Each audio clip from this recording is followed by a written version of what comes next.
Hello, hello. Oh, whoops, I forgot to update the title. Does it change if I update it now?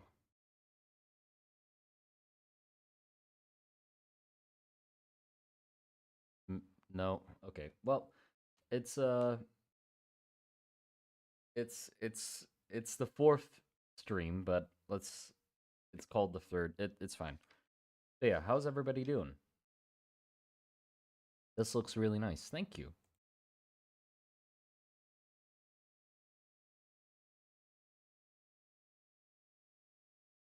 Good morning. Hey, monster of the garden. Hello, Isaac. But yeah, I did a little bit since last stream, as you might be able to tell. Um, oh, oh, come on. I messed something up. Hold on. The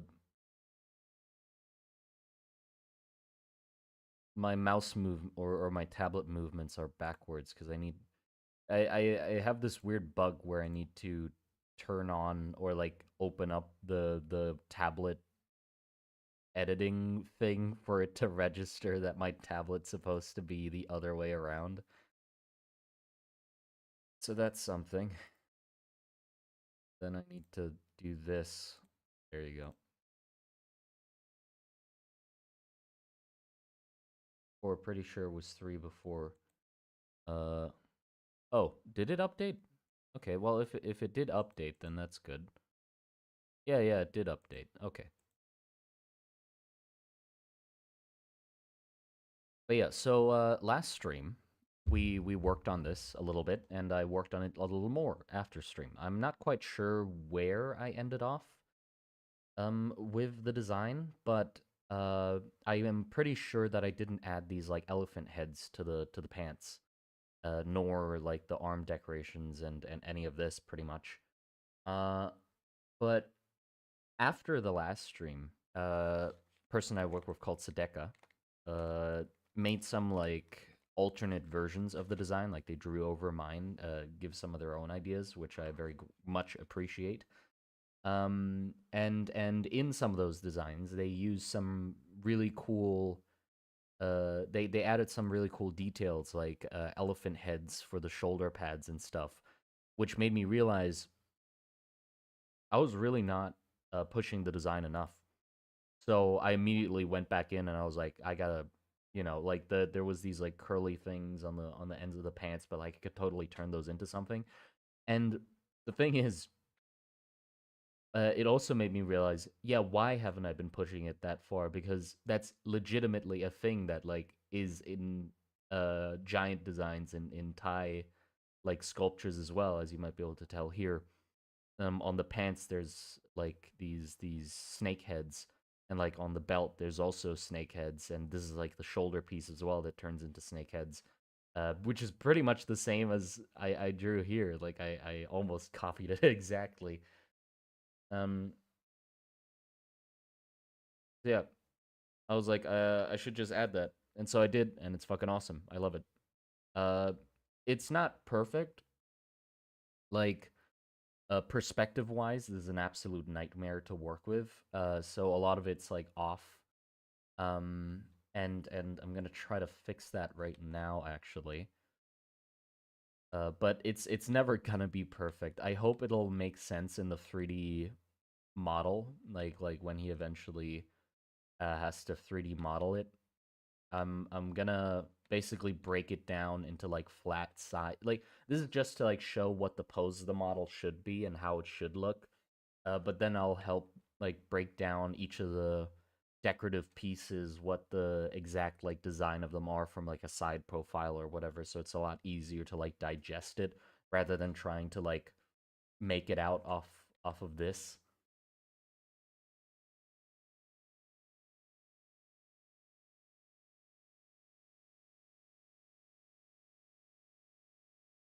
But yeah, I sort of did a bad job with this like front bit here, because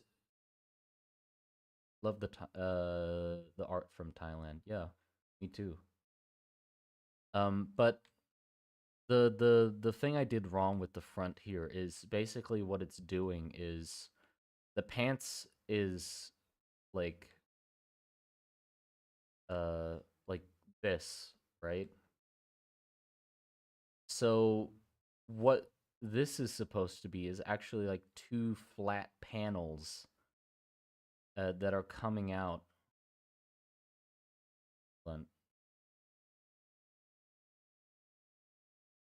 Like for example, this is one of the panels, and then the other panel is like here, and then you see through like that.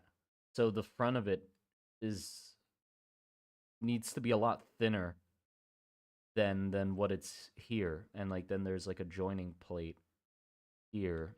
So in actuality, it should be a lot more two-dimensional. Like that.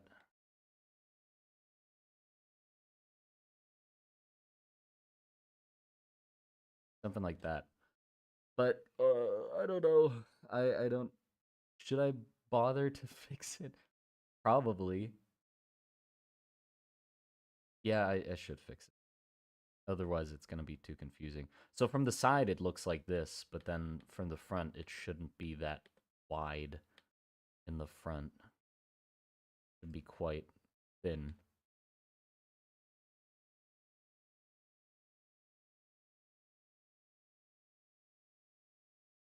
So I guess I mean with this one, it won't be that much of a hard fix. Like there you go, that's done.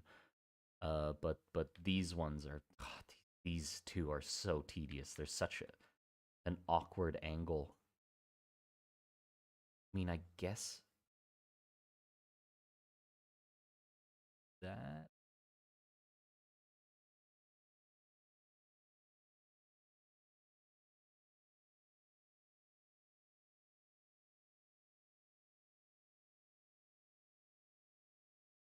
yeah, that works.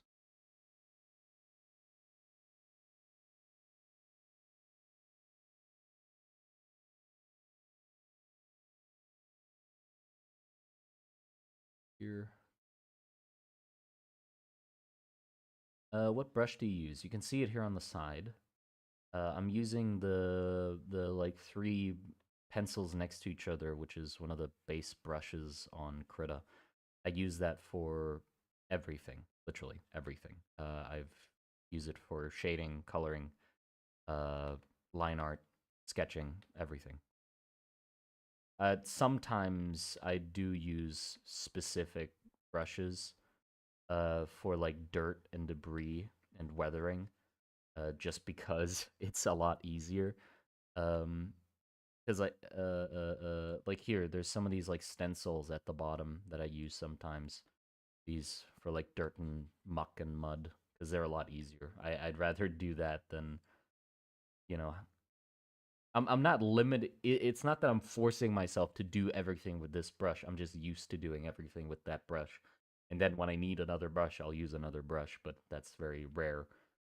Delay anyone? How much of a delay? How much of a delay are you getting? I mean, there's bound to be some because I'm using Restream to like stream to multiple platforms, so that adds to a certain level of delay.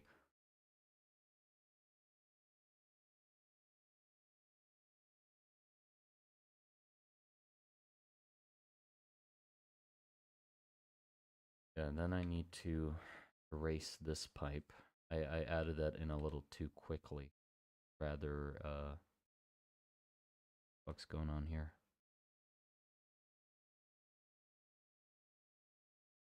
There you go. I'll add that in later on other layers because I want to separate the design out into clean layers that he can flip through to see what elements are separate from what.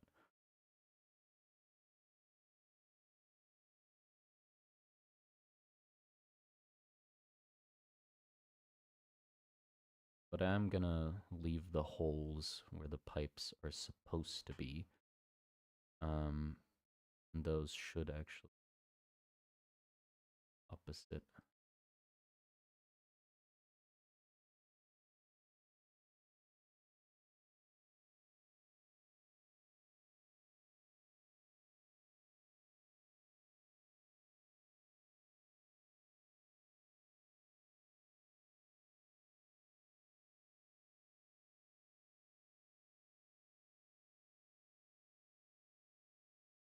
That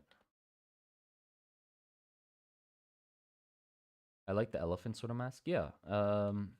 Did I do that last stream or did I add that after the stream? I think I added that after the stream. Hi Monster Garden, just wanted to say I rediscovered you today and I'm wondering why you don't post so many videos.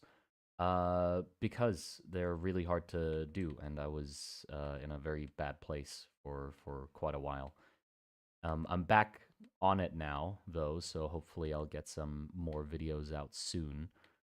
Specifically like one about this that I'm working on, like making miniatures and stuff. Yeah, I'm planning to make miniatures, and this is gonna be the first one we make. Is one of like a pillarman, and hopefully I can get your guys' help with also making stat blocks for them as well. I'm familiar with D&D Fifth Edition enough, uh, but some help would definitely be good with balancing and stuff and suggesting abilities that they would have. So then I just make the STFL files available, uh, and and and just release the stat block somewhere. So if you want, you can use it and tweak it. You can do whatever you want with it. But that's sort of like just the plan. I just want to make 3D models or miniatures. I'm not modeling them myself, by the way. I'm getting somebody else called Sedeka to do that because he's a lot better at it than me. Well, I can't do it at all because I don't make 3D models. Terrible at it. Or I can't say I'm terrible at it because I've never tried. If I tried, I can probably learn to do it. But I'd rather just get somebody else to do it.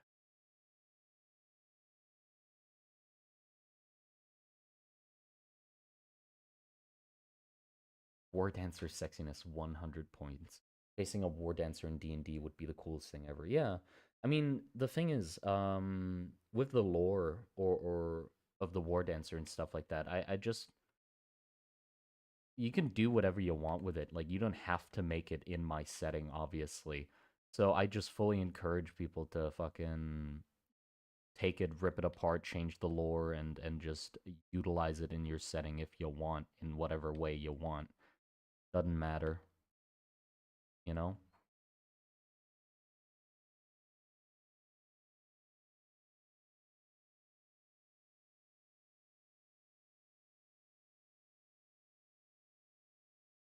Pretty time consuming. Yeah, that's the thing. I'd rather just be drawing than learning something new.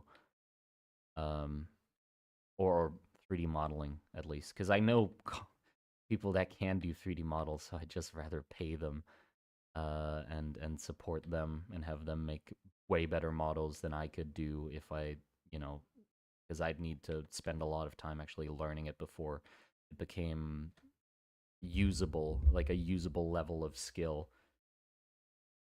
Okay, the arm's missing the last part.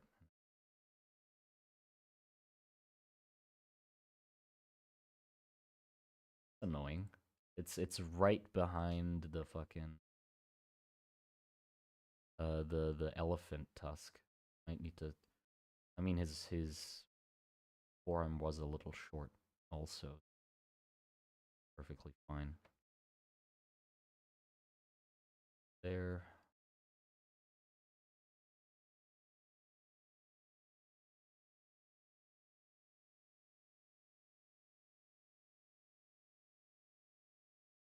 That's kind of. I don't like that there's like an intersecting line right here, but that's where the arm is. I can't. Hold on. Let me.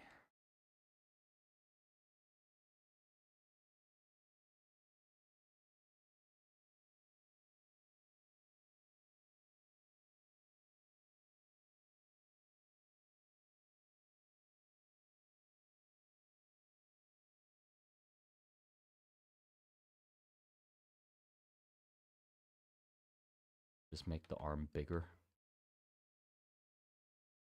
Work. Yeah, I mean his other arm's really fucking huge. I can get away with just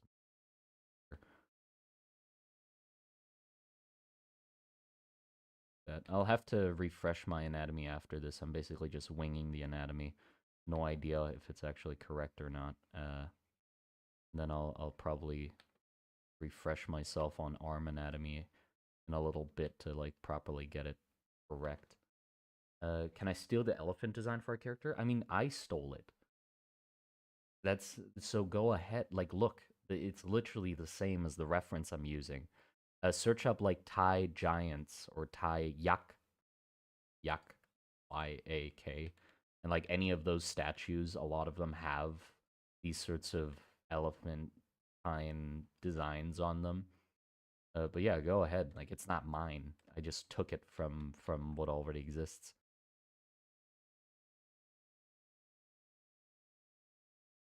Learning the basics of 3D software is super useful illustration, though. You can get perfect perspective. Yeah, I know. I know that's like a use of it, but I can't be bothered for some reason. There's no like I'm not saying there's a good reason why I don't practice it. Like it definitely would benefit me. I just can't be bothered.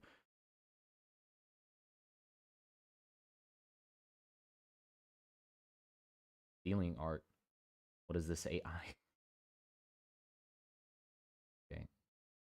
And then I'm just drawing out the hand beforehand because I don't want to fiddle around too much on the same layer as the armor because it's tedious to redraw. So I'd rather just get it right the first time.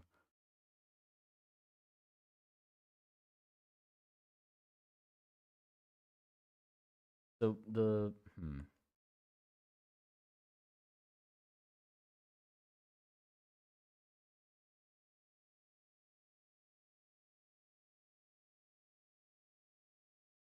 here,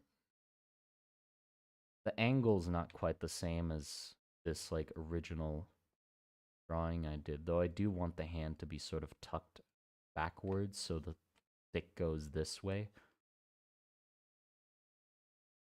Stick, the club goes that way. And also he has 6 fingers. Fit those in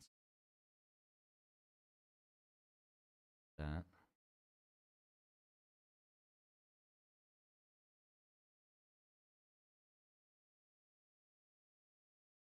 I'm gonna have this hand on a separate layer because I don't want it covering literally half the design back here.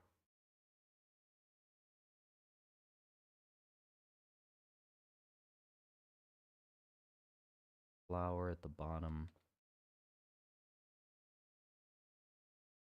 Hilt.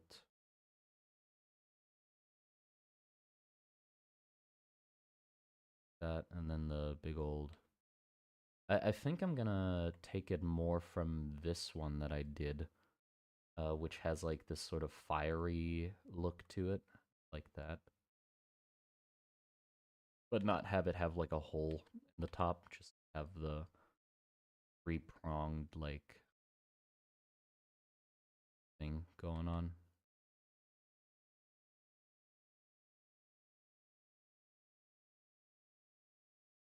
That are war dancers hot under the armor, or do they look like ungodly abominations?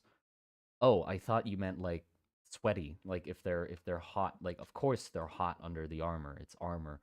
But do you mean like hot hot? I mean, depends on what floats your boat, honestly. Like I could tell you they're not, but that's incredibly subjective.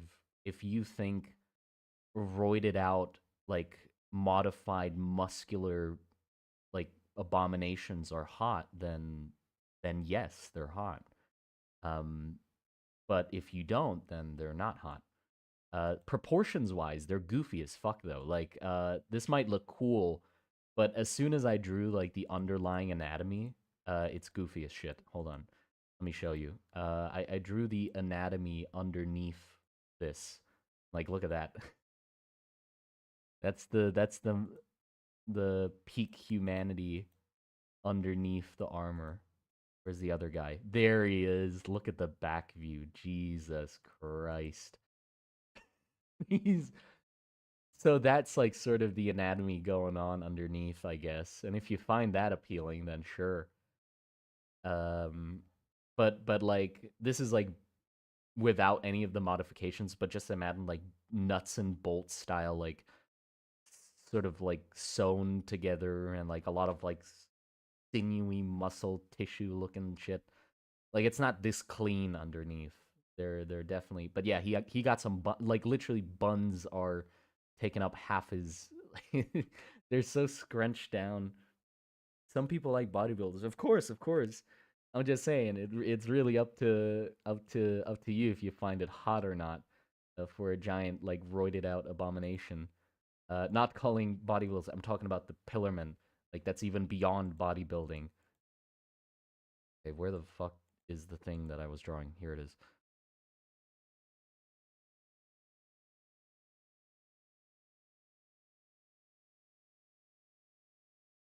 Diet water exist?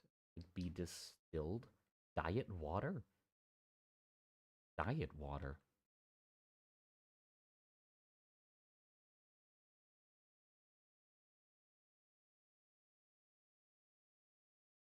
Think you know what would be easiest for this is just to do a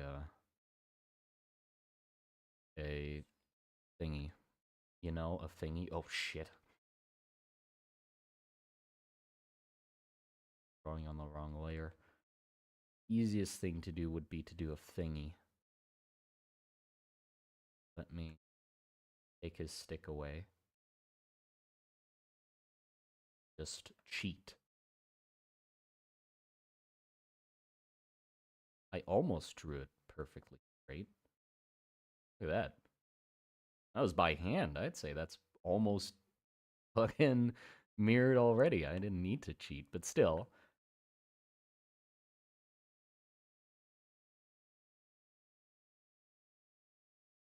Dream body build. My god. Dream body build is to have the like a tiny ass torso and then a gigantic ass and chest. I mean, they are absolutely built for deadlifting. I feel like they'd be ungodly deadlifters with their physiques.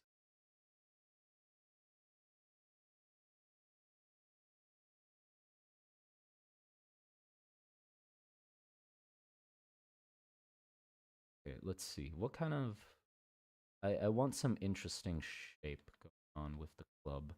I don't know how big to make the spikes.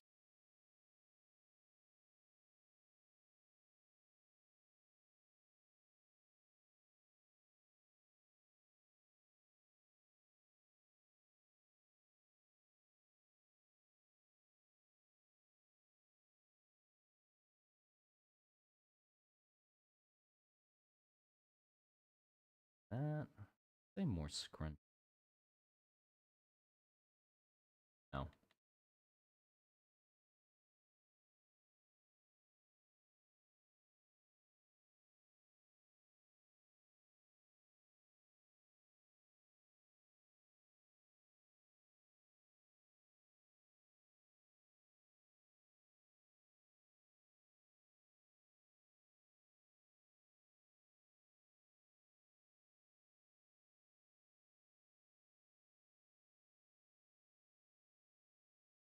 Quickly do I want it to taper down? Not that quick.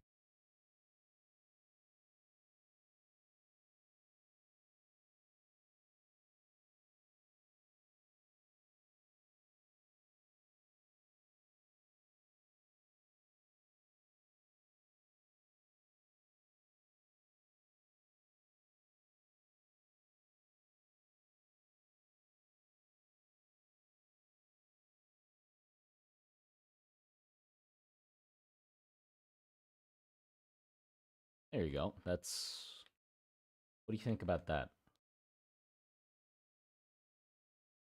Is there healing magic? Yes, yes, there is healing magic.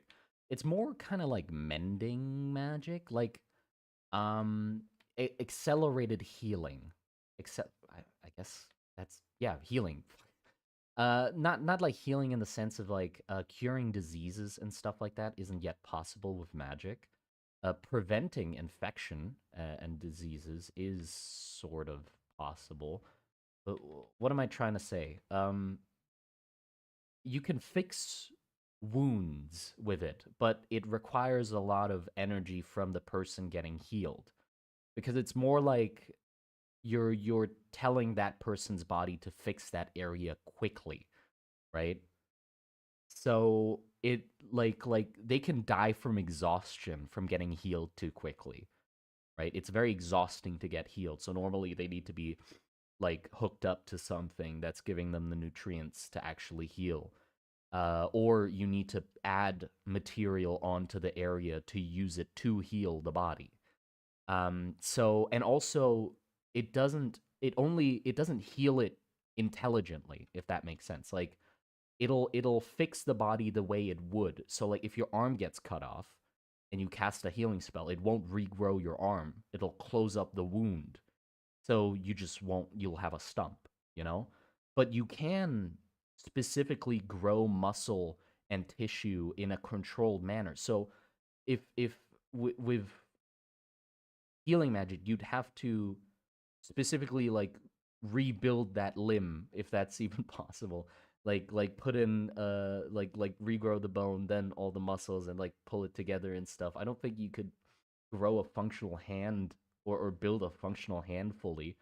But you could replace it with another person's hand. Grafting things together is possible through magic. Uh, just rip it off mid surgery, or does it just fall off? What falls off, or what gets ripped off? What's getting ripped off mid surgery? When are you planning on releasing the miniature? When it's done. Uh, I the Sedeka is currently like busy, right? And I'm currently drawing the thing. So after I'm done drawing, I'm gonna give it to him, and when he becomes available, he's gonna model it.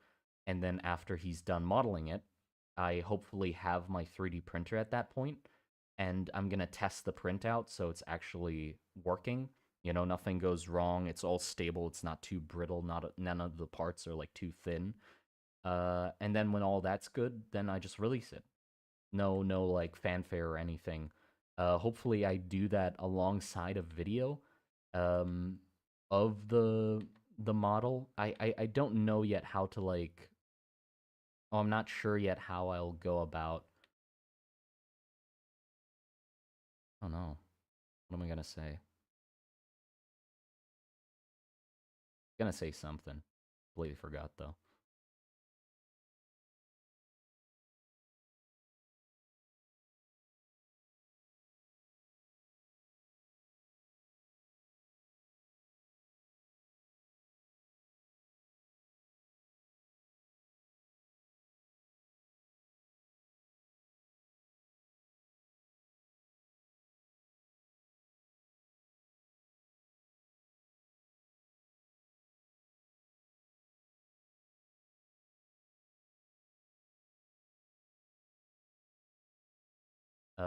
Throughout the tube placement, yeah, I did. I did. I sort of know where the tubes are gonna be.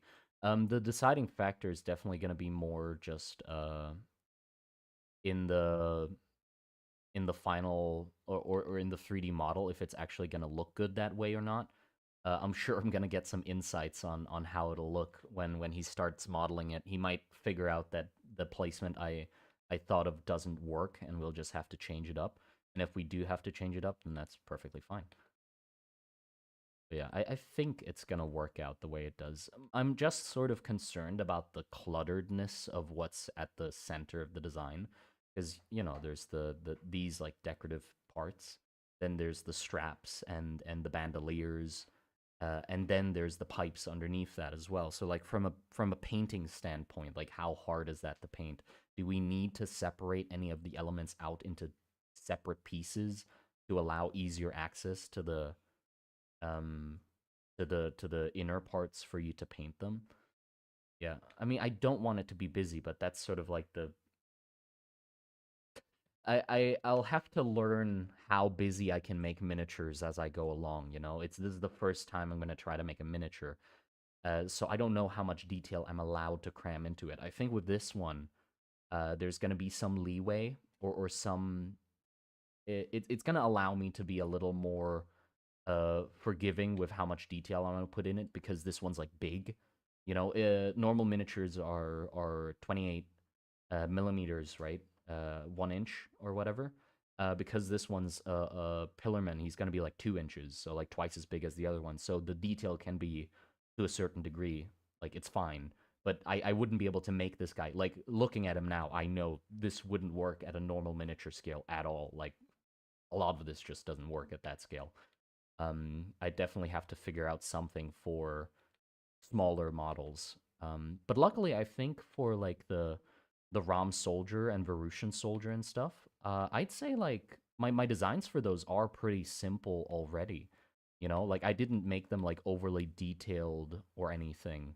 Um, so I don't think I'd have to lose much of the detail because they're very simple designs.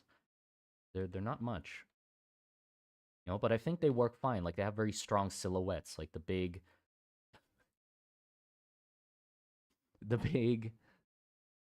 uh I completely I lost my train of กูลืมว่ากูจะพูดเหี้ยอะไร Excuse me. I lost my train of thought. Gonna say something.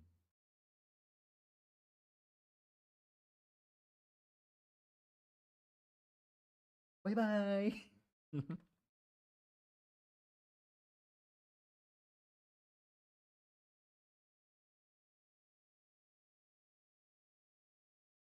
Hello. Oh.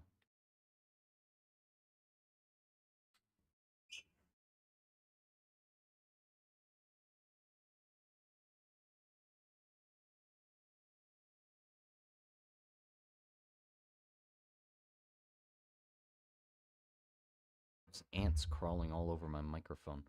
Yeah, what was I gonna say? I completely forgot.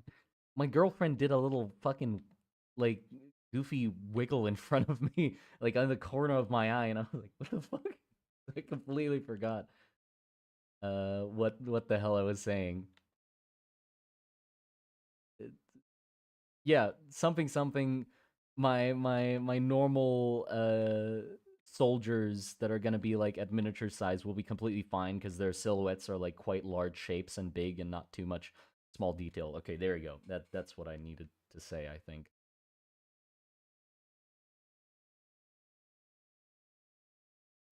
ไม่ต้องห่วงพี่ Trevor, what does that mean? Curious. It means don't worry. Girlfriend cast distraction, yeah, and was very effective.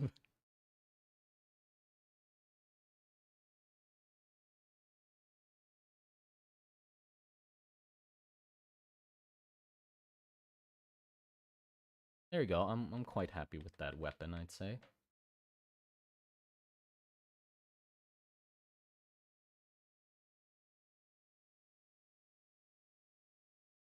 What do you think? I think that's pretty neat.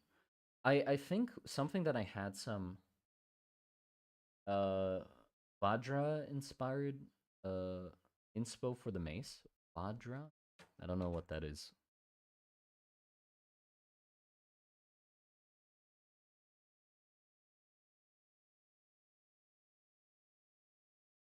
Oh yeah, yeah. I really like that thing. I don't know what it is. Like I'm not educated enough to know what the hell that thing is. But I do have it in my head. So I like added that to the top of the mace, yeah. I don't know where it's from though or what it is.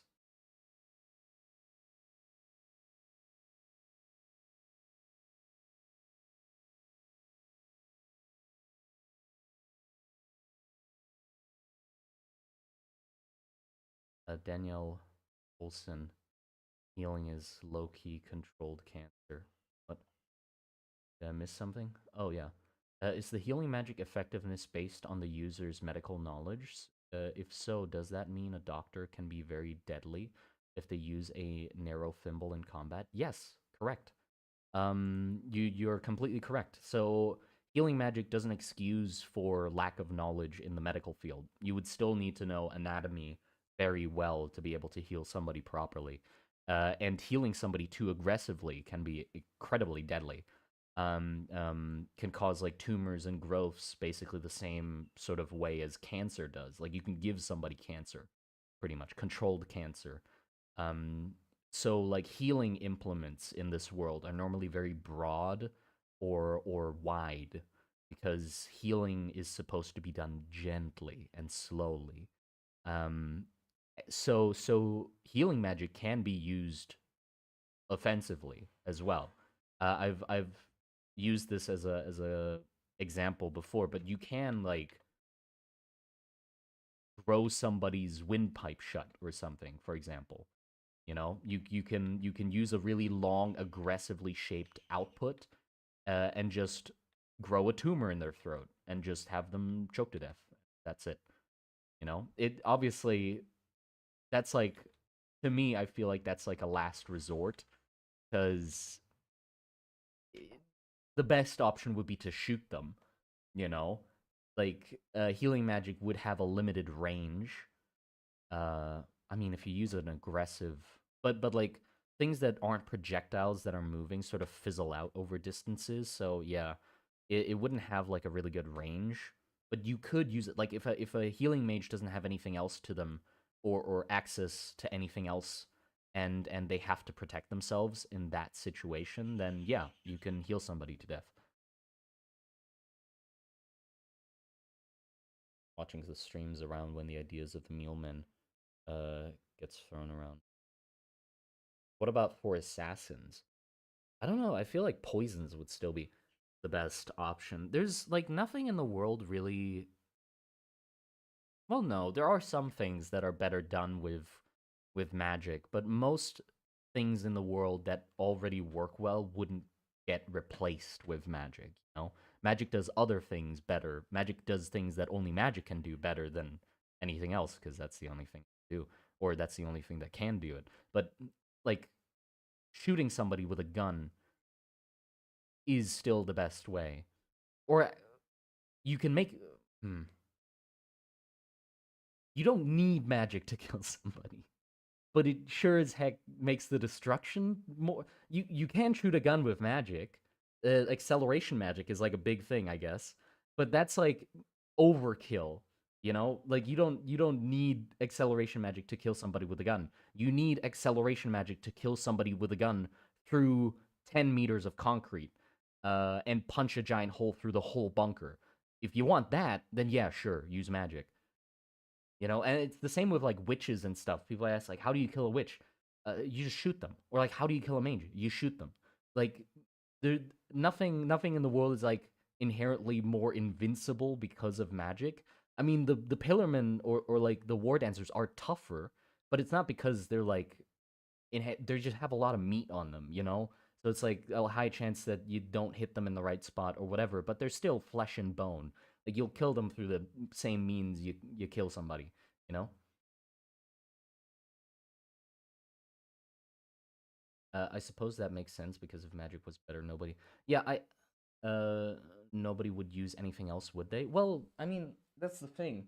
It, it even if there's like a better option that requires magic, that doesn't automatically mean that any or everyone would just use that method because that's meaning or that's assuming that that method is available to everybody.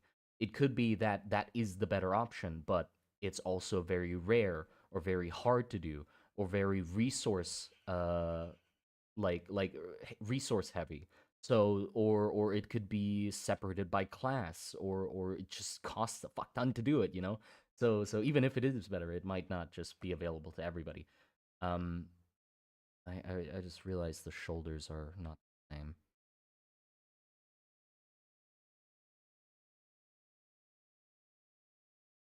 But yeah, I wanted like with the world, I definitely wanted to avoid having magic that enhances the durability of things. Not like to a certain degree, yeah. Like roided out war dancers charging at you and you shoot guns at them and they don't die as quick because they're on drugs and like raging out. Yeah, I'm fine with that, you know. But I'm very much avoiding things like oh, this is magically enhanced metal. that is tougher and stronger than steel.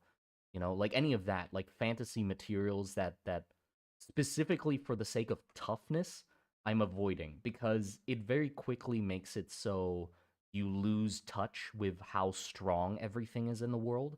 Because it's like an arms race, you know? How strong is magic armor compared to steel? Like you sort of, even if you've never like had a suit of armor on, you have a sense of how strong steel and metal armor is. You've seen it in like movies and shit.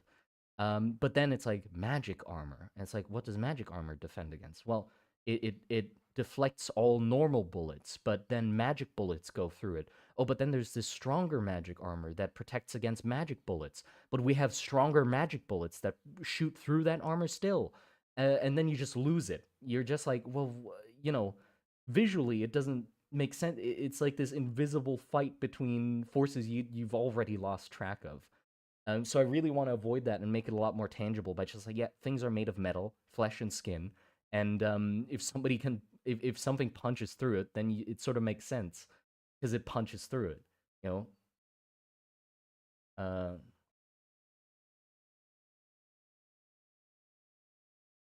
do you know what power creep is? Yeah, that's the word, right? I sort of forgot that word, but yeah, power creep. I want to very much avoid power creep. Like anything in the world, I want to be very tangible on how strong it is by just having it interact with the world. But that doesn't mean like I don't want to make up any fantasy materials. I definitely want to have interesting properties of materials, just not ones that would cause power creep. We just came up with one that I really liked. Somebody, not somebody, Sedeka and Shabby, they suggested something because with my magic system, as you can imbue any material with mana. Um, some are harder to imbue, some are less, but every material has an amount of mana that it can hold, which is called saturation. And at different levels of mana saturation, different materials exhibit interesting effects, right? So that can cause, or that can mean that I don't need to make up new materials, but just have existing materials that exhibit interesting effects at certain levels of mana saturation, and just have that. But even that can affect the world like crazy.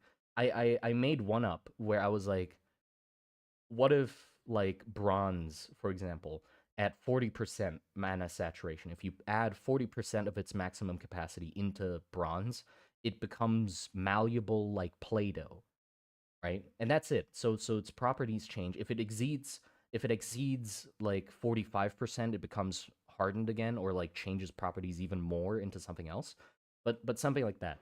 Just that would change so much about the world because that means uh, bronze could be used to fix things. Like you could use it to mend armor, like just squeeze it into the hole that the armor has and then remove the mana out of it. Or maybe it being in contact with another piece of metal makes the mana spread, which lowers its concentration, so it just hardens by itself. You don't even need to take the mana out.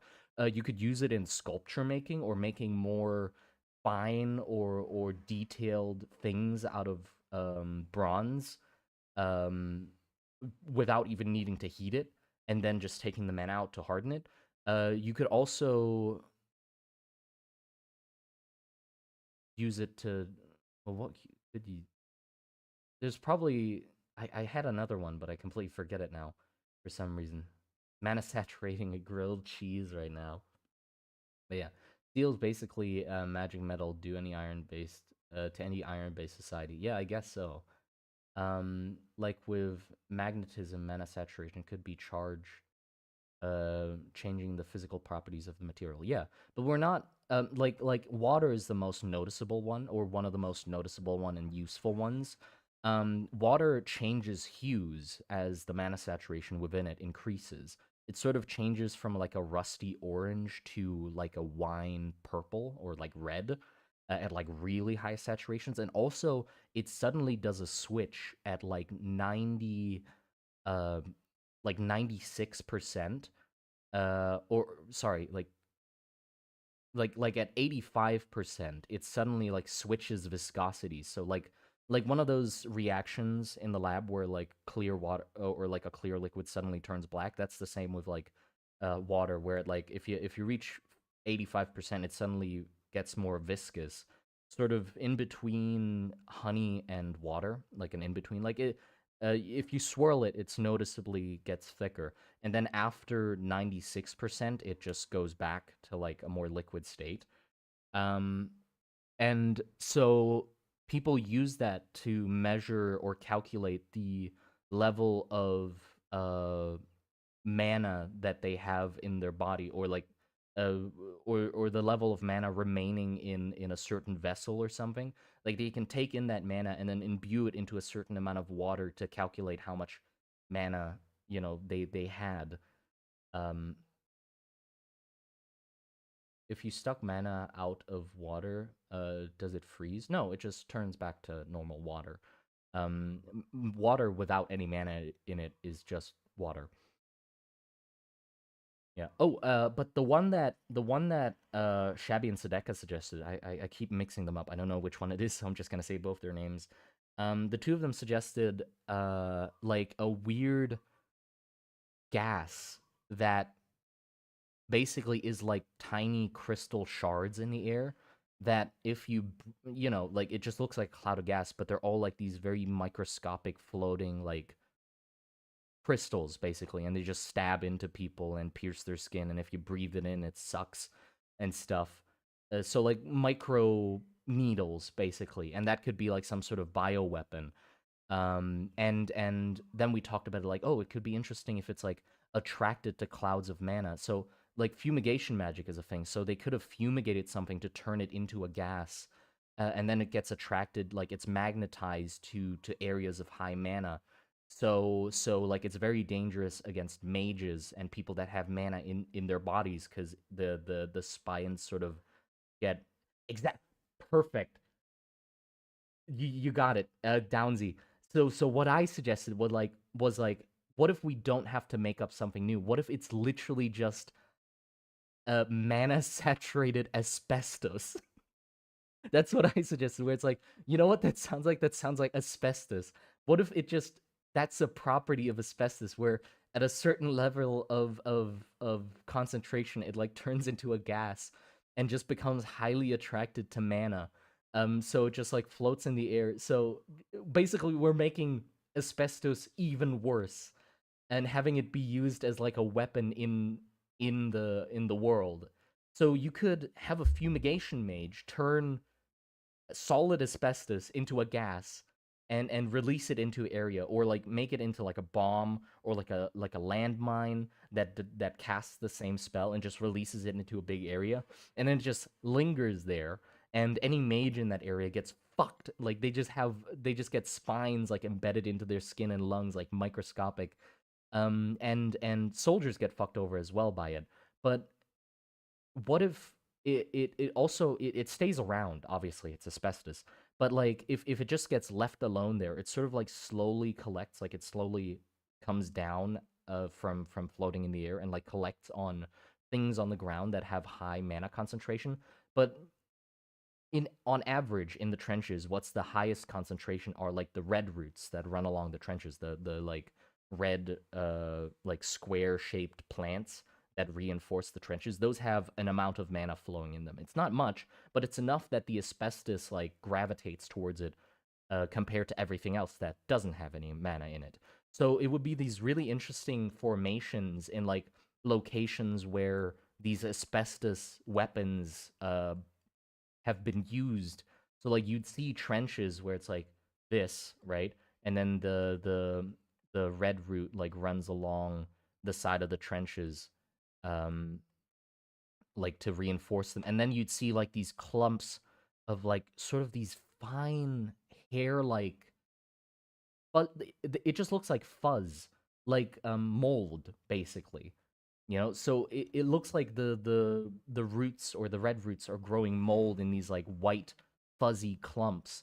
But what it actually is like incredibly fine asbestos crystals. And if you stepped on one or like touched it, you would have a horrible time. Yeah, making asbestos even worse. Hell yeah, top 10 things you would never want to hear. That's actually pretty cool though. Yeah, I love that idea. I'm very down to do that because it would add some extra color to the world as well.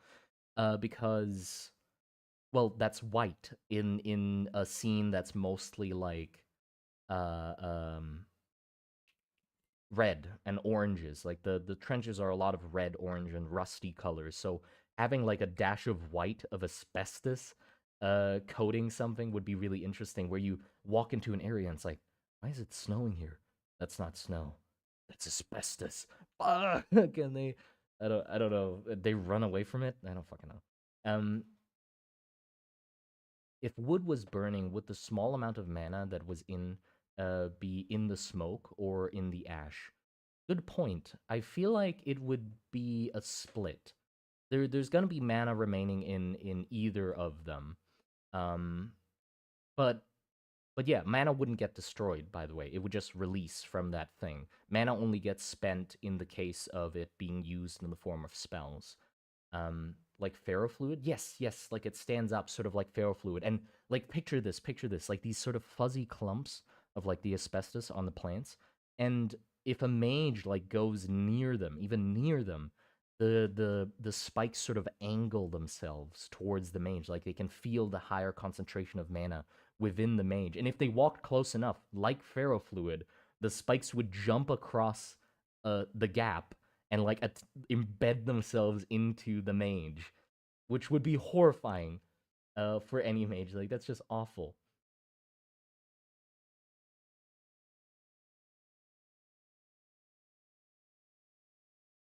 Is there difference between old mana and new mana? No, it's shelf stable. Mana is sort of I hesitate to use the word force or energy, but there isn't really a better word for it because it has some properties that don't make sense with what we consider force or energy or whatever.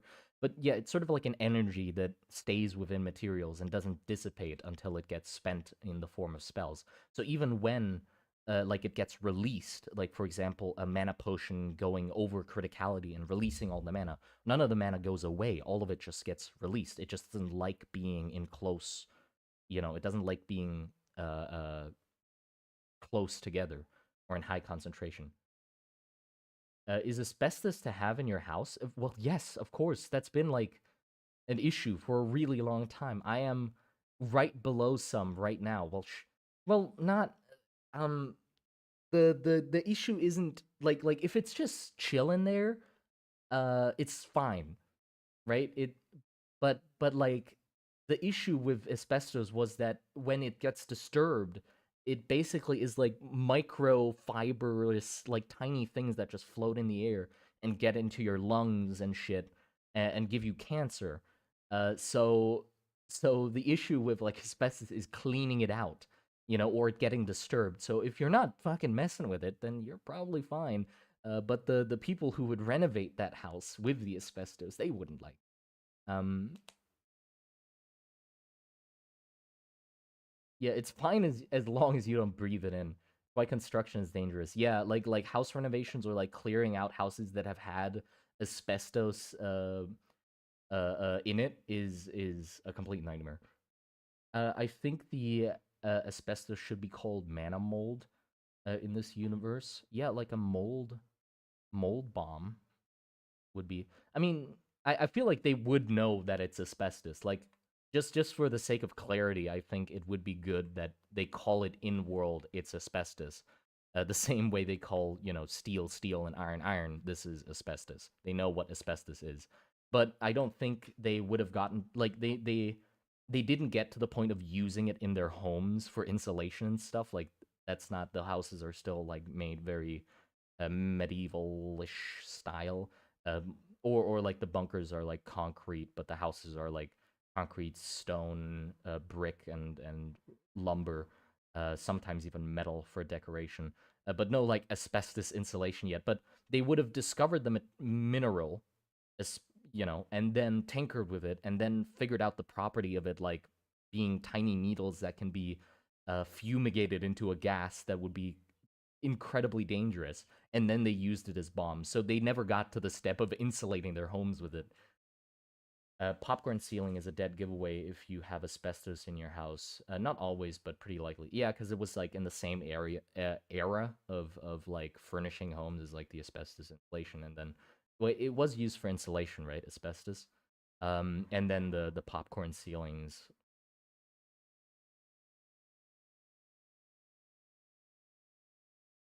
to make your house rumble. I don't think the house rumbling is. Hold on. What was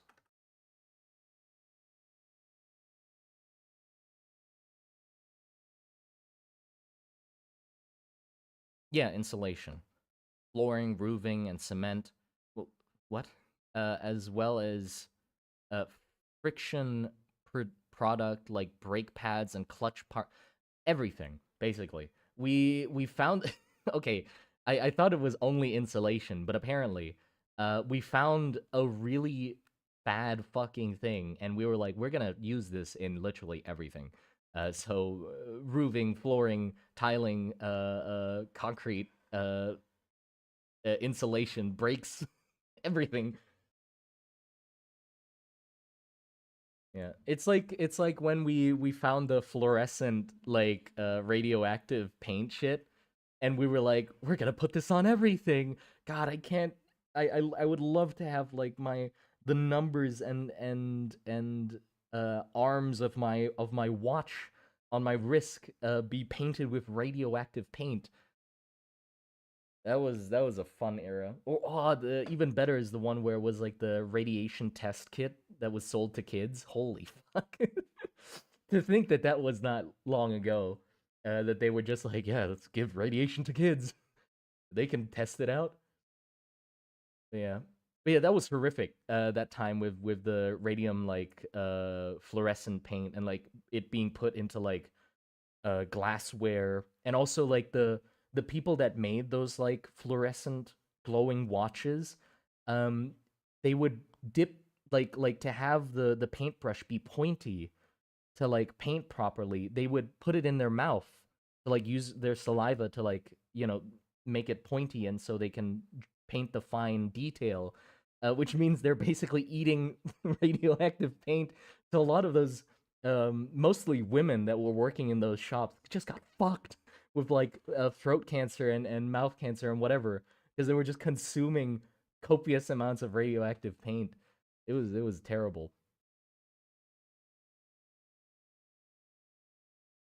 Uh, Nuclear reactor toy sold. Oh fuck, love to get my hands on that.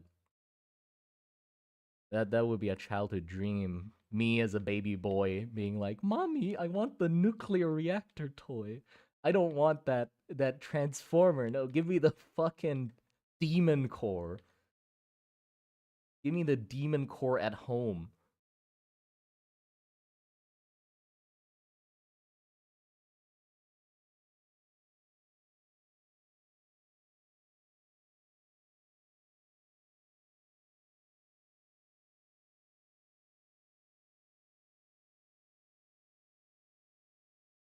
Radium girls, I think they were called. Oh, they making watches for World War II. I see.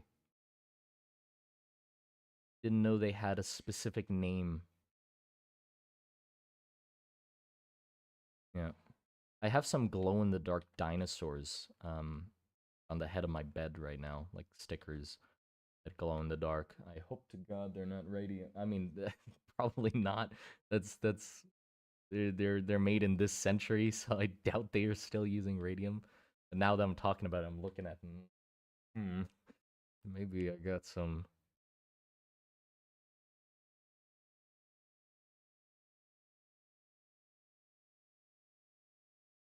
Uh oh, hello, Amonza.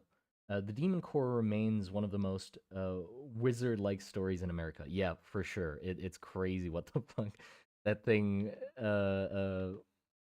was, or what havoc it caused. I mean, I complacence or complacency is one hell of a thing, because like it's not like they didn't know it was fucking dangerous. It was in a bomb. It was supposed to be a bomb. So nobody was like ignorant of the fact that it was incredibly fucking dangerous. But complacency is a bitch, and after you've just hung around it for a while, you're just like, you're fucking fuck around with a screwdriver. Who cares? Like I haven't gotten hurt yet, so let me just fuck around with it. And then that's when it gets you, you know? It's silly to know that it's incredibly dangerous, but they still fucked it up twice. Twice.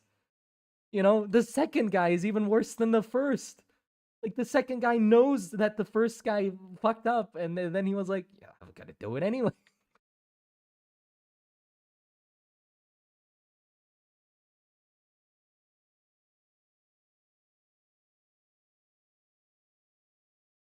Glows blue, becoming electrons move faster than the speed of light.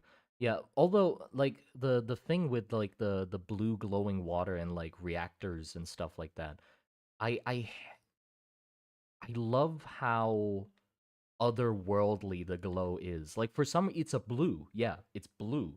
But it feels so like cosmic for some reason. Like that exact color is like there's something uh unimaginable happening in that fucking thing that it's glowing that color for some reason, you know? I love that color. I feel like I need to use it in my world somewhere. Like that glow of the blue haze. What brush size do you use? Oh, I mean, does that matter really? Not like in a rude way. I'm just questioning, like, cause eh, like it depends on the size of your canvas, you know, or like how clear you want your image to be. If you want a really fine image, then just bump the fucking canvas up to huge, and then use like a big ass brush. What I'm using at the moment is about like 15 pixels across or like 14 pixels across.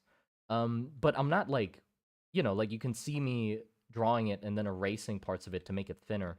But also like some parts of the drawing here are thinner than this. So I'm sort of just going by feel. You know, I don't know. Blue green is spiritual. Yeah, I don't know. I guess maybe I don't know if I feel that way about that glow because I've been conditioned that that's like an ethereal color, or just because there's something about that color that just like in my nature as a human, I'm like, what the fuck is that color? Like that's not common. That shouldn't be in nature a color that's glowing like that. So what makes a focus? What makes a focus? You mean the car? Focus, pocus. Is the fine line that categorizes a focus from an output. Please, bro, if this is a non-question, oh, sorry. Did I miss the question like multiple times? Sorry, the chat is moving like at an amount, you know. It's not called a actually. This is my world building project. It's not called a focus. It's called an output. Thank you very much. But no, an output. Uh, the difference is mostly in the shape and the use. So inputs and outputs are what is necessary to cast spells. So an output normally is made of metal because metal conducts magic very well, and is the shape of the output determines how the spell comes out. So the shape of an output is very important to the type of magic you cast. Also, an output needs to somehow be connected to preferably your bloodstream because mana courses through your blood, which means you sort of need a connection between the metal of the output and your blood. So normally the most common type of output is a thimble, what's called a thimble, which is like basically a metal tip that you put onto your fingertip. And it's like this metal case, and it has this tiny needle inside that you just poke into the tip of your finger, so it connects to your bloodstream, and you cast spells through it. And mana uh, comes out in different shapes depending on the shape of the output. So, for example, for acceleration magic, you want the mana to be traveling quickly and forward to cast the spell, you know, an acceleration spell. So inherently or naturally, you want the output to be very long, thin, and aggressive, you know, forward spike, so the magic comes out forcefully. But on the complete opposite, you would not want this kind of shape for healing magic. You don't want to heal somebody aggressively and give them tumors and cancers in like one pinpoint location. You want to heal people gently. So for that, they normally use an output that's sort of a dish or bowl shaped. And it normally has like a ring in the back to put your hand through, and then the pins are normally like here. So you're basically holding it like this, with your hand on it, right? And you're gently healing an area slowly. For the most variation in shape of outputs is for sure in terraforming magic. Terraforming magic is like a combination of a few different types of or schools of magic. It's part acceleration magic, part disintegration, but your goal as a terraforming mage is to like shape Earth. So that means the outputs that you have at your disposal are vary a lot in shape and size. So some of them would be more of a like a cone shape, like a sweeping, like a spatula sort of. Some of them will be like more barrel like. Some of them will be like sort of fan shaped out a lot. So you can basically like scoop parts of the earth and like shape them upwards like waves and stuff. And for all of those you need different shapes, you know? So casting a spell only gives the spell an intent, but the shape of the spell is affected by the output. So you can't like think of a shape of a spell and cast that shape. That's purely with or purely up to the output you're using. Could an input power a spell constantly without the use of blood to store the mana? What? Could an input power a spell? Well, the blood is like the wire, and it's both the wire and the battery for your body. So the your body is mostly made up of solids, but your blood is liquid. And when it comes to like mana very much prefers to be in gases. So like in order, gas, liquid, and solids. Uh, Mana likes to be in gases, and second up, it likes to be in liquids, and then it likes to be in solids. So it's the most the it. Oh, I'm gonna go into a whole fucking lesson here. Jesus. Um, Stubbornness is something in the world. Stubbornness is uh the willingness for mana to enter a certain material, right? Or the willingness for a certain material to accept mana into itself, right? And normally, in normal circumstances, gases, liquids, and solids, those range from like least stubborn to most stubborn. So mana prefers to linger in gases because it's just not stubborn. Like it accepts mana very easily, it releases mana very easily. Liquids come up second, so it's easy to like compared to solids, it's easy to force mana into liquids, and it's also easy to take mana out of liquids. And with solids mostly, um, it is hard to put mana into solids, and it's hard to take mana out of solids.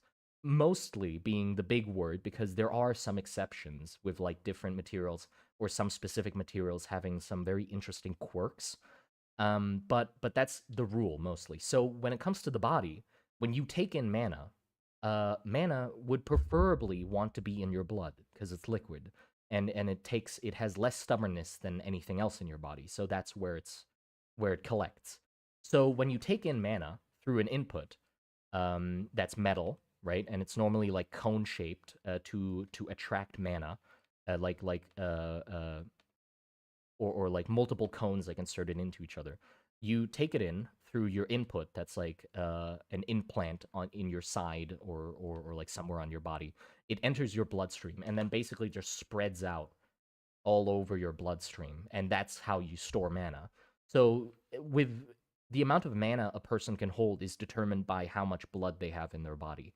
So actually being a larger person is beneficial if your goal is to hold as much mana as possible. But you can also have additional assets that can help you hold more blood. Like if you, for example, had an exterior, some sort of tank that holds a bunch of blood and like cycles it through your body, you that could help you hold more blood as well.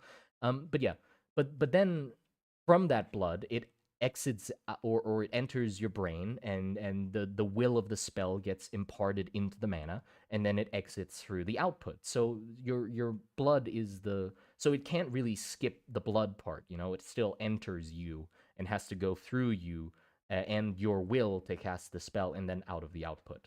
But magic items exist. So magic items basically replace the body and blood with a scroll instead, where the intent of the spell is written on physical medium instead, and mana gets put through in a different way. So normally with like mana potions or that sort of stuff.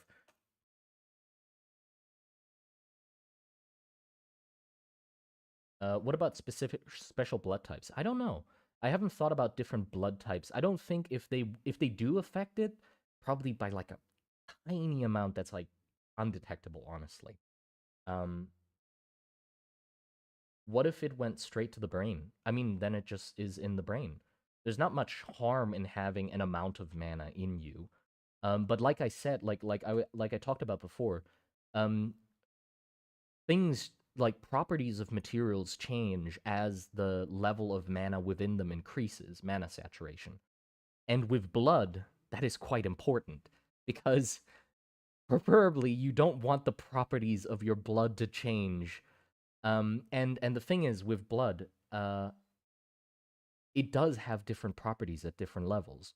So when your blood mana saturation increases beyond a certain level, I haven't decided what percentage, but it gets more viscous. Same as water, pretty much. So it thickens, which means you have to be very careful with the amount of mana that's inside you, because at a certain point, you're gonna get a fucking heart attack, because it's gonna turn viscous, and your heart's gonna have a hard time, you know? Oh, thank you for the $5, Nathan. Very much appreciated.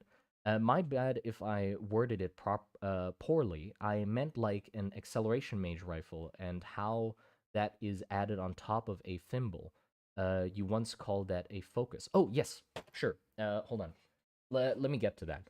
But yeah, so also the properties of blood slightly change along its percentage, which is one thing that like mages train for, by the way, because like a large part of the capacity of mana that you can hold is locked behind, or I guess like yeah, locked behind grinding, basically. Because if this is all the blood in your body, right, and this is like 100% saturation, and this is 0% saturation, a normal person can handle like or as you start training as a mage, if you take mana into your body, you can handle like this much mana in your system. Because after this, you start experiencing something called mana sickness, which is basically the symptoms that come about from having more mana in your blood and that like changing the chemistry from your body because of that higher concentration. You basically get nausea, sickness, disorientation, headaches, high blood pressure, stuff like that. That like happens to you because your body's just like, what the fuck? Like this is mana in you, and so you're basically locked out of having more mana in you because your body doesn't want it, or you're not used to it being inside you.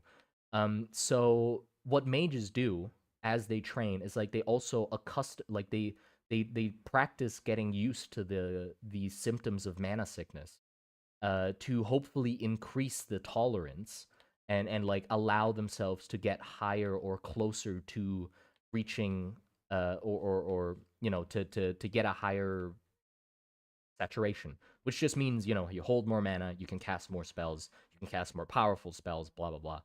But there is a dead zone where it's like no amount of training will get you beyond this because this part's when the property of blood changes to be more viscous. So you're basically fucking dead if it goes on for too long. And then this is when it gets criticality or reaches criticality, which in the same sense as water, it means that it flash boils. So your blood, if it reaches 100% mana saturation, would flash boil because it just says, no more, I have too much mana in me, it wants to get out, and it just leaves and flash boils your blood. which you can imagine would not be that good. Would not feel that good for the mage that preferably wants to, hold on to that blood instead of having it turn into steam. Yeah, naturally large people would be able to hold more mana. Yeah. But yeah, sorry. To get to that focus question, Nathan. So a focus, so an output and a focus, like both of them are sort of interchangeable. But normally, what it means is that an output is literally the thing that connects to you and releases mana out of you, right? So it this like the thimble is connected to you, so and that's the first part that mana comes out of. So that's the output. And a focus is normally something that is added onto the output to change the shape of it, right? So purely to change the shape of it. Um it but it becomes interchangeable because sometimes the output itself has a specific shape. So like you can have a thimble that just has a broad shape like that, or you can have a thimble and then something that connects to the thimble that's also metal that has a broad shape. So that would be a focus, right? And it's kind of confusing that way because it's like if it's connected, it's not a focus. If it's not connected, it is a focus. So some people just call it outputs anyway, but some people call it focuses. So with acceleration rifles, those are if we do separate it into focuses, acceleration rifles are a focus because you don't want the whole ass rifle connected to you physically at all times, right?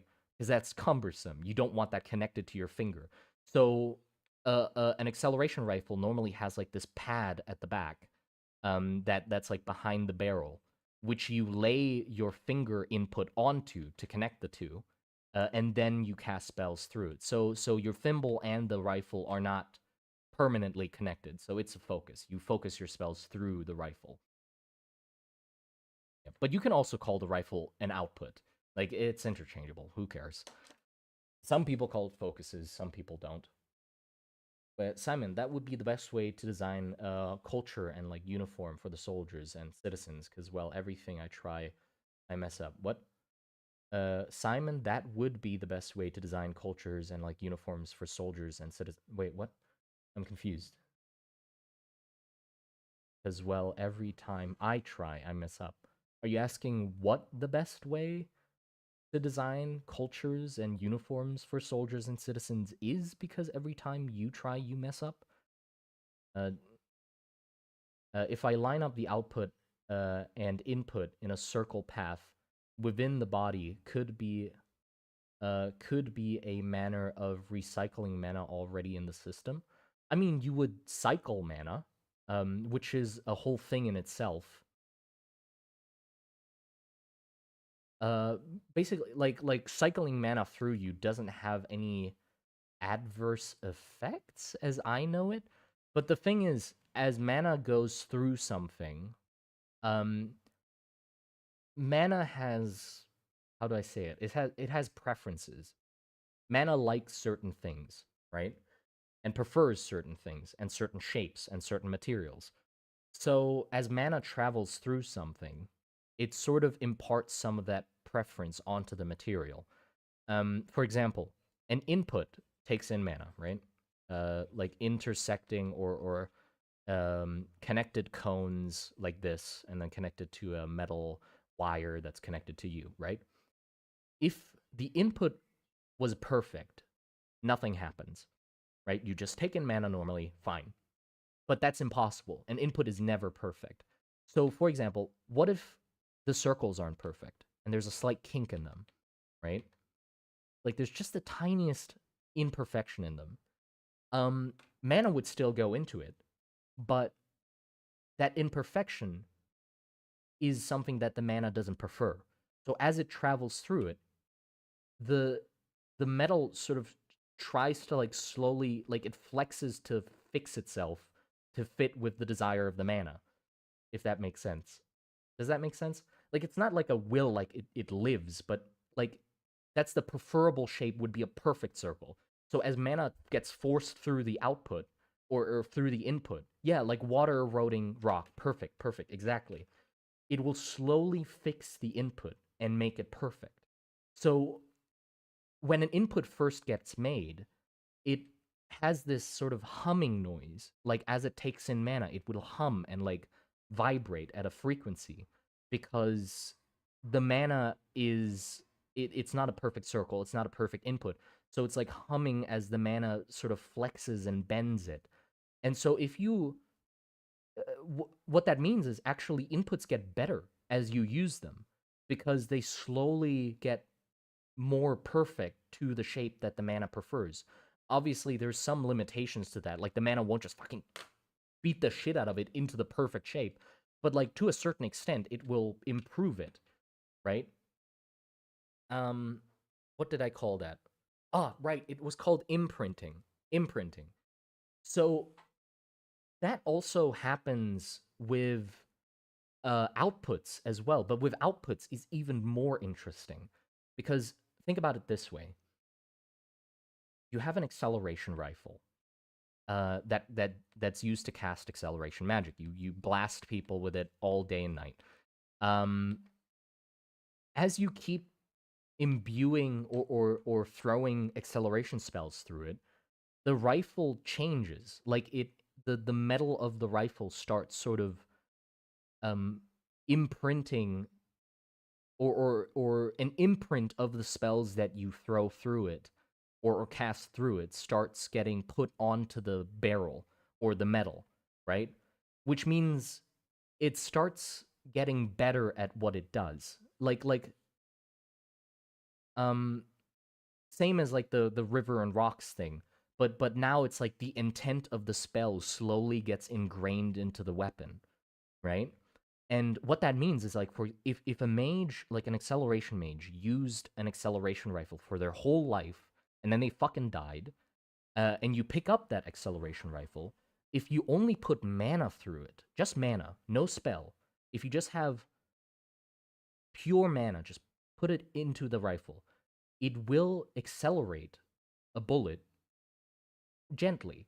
So even without any spell cast through the rifle, it had like the intent of its previous use imprinted into it enough that there's some of it left, you know? So like it still does its intended purpose. If very slightly, but still it is an amount that is noticeable. Like the bullet rolls out of the barrel or maybe like flies forward a few feet, you know?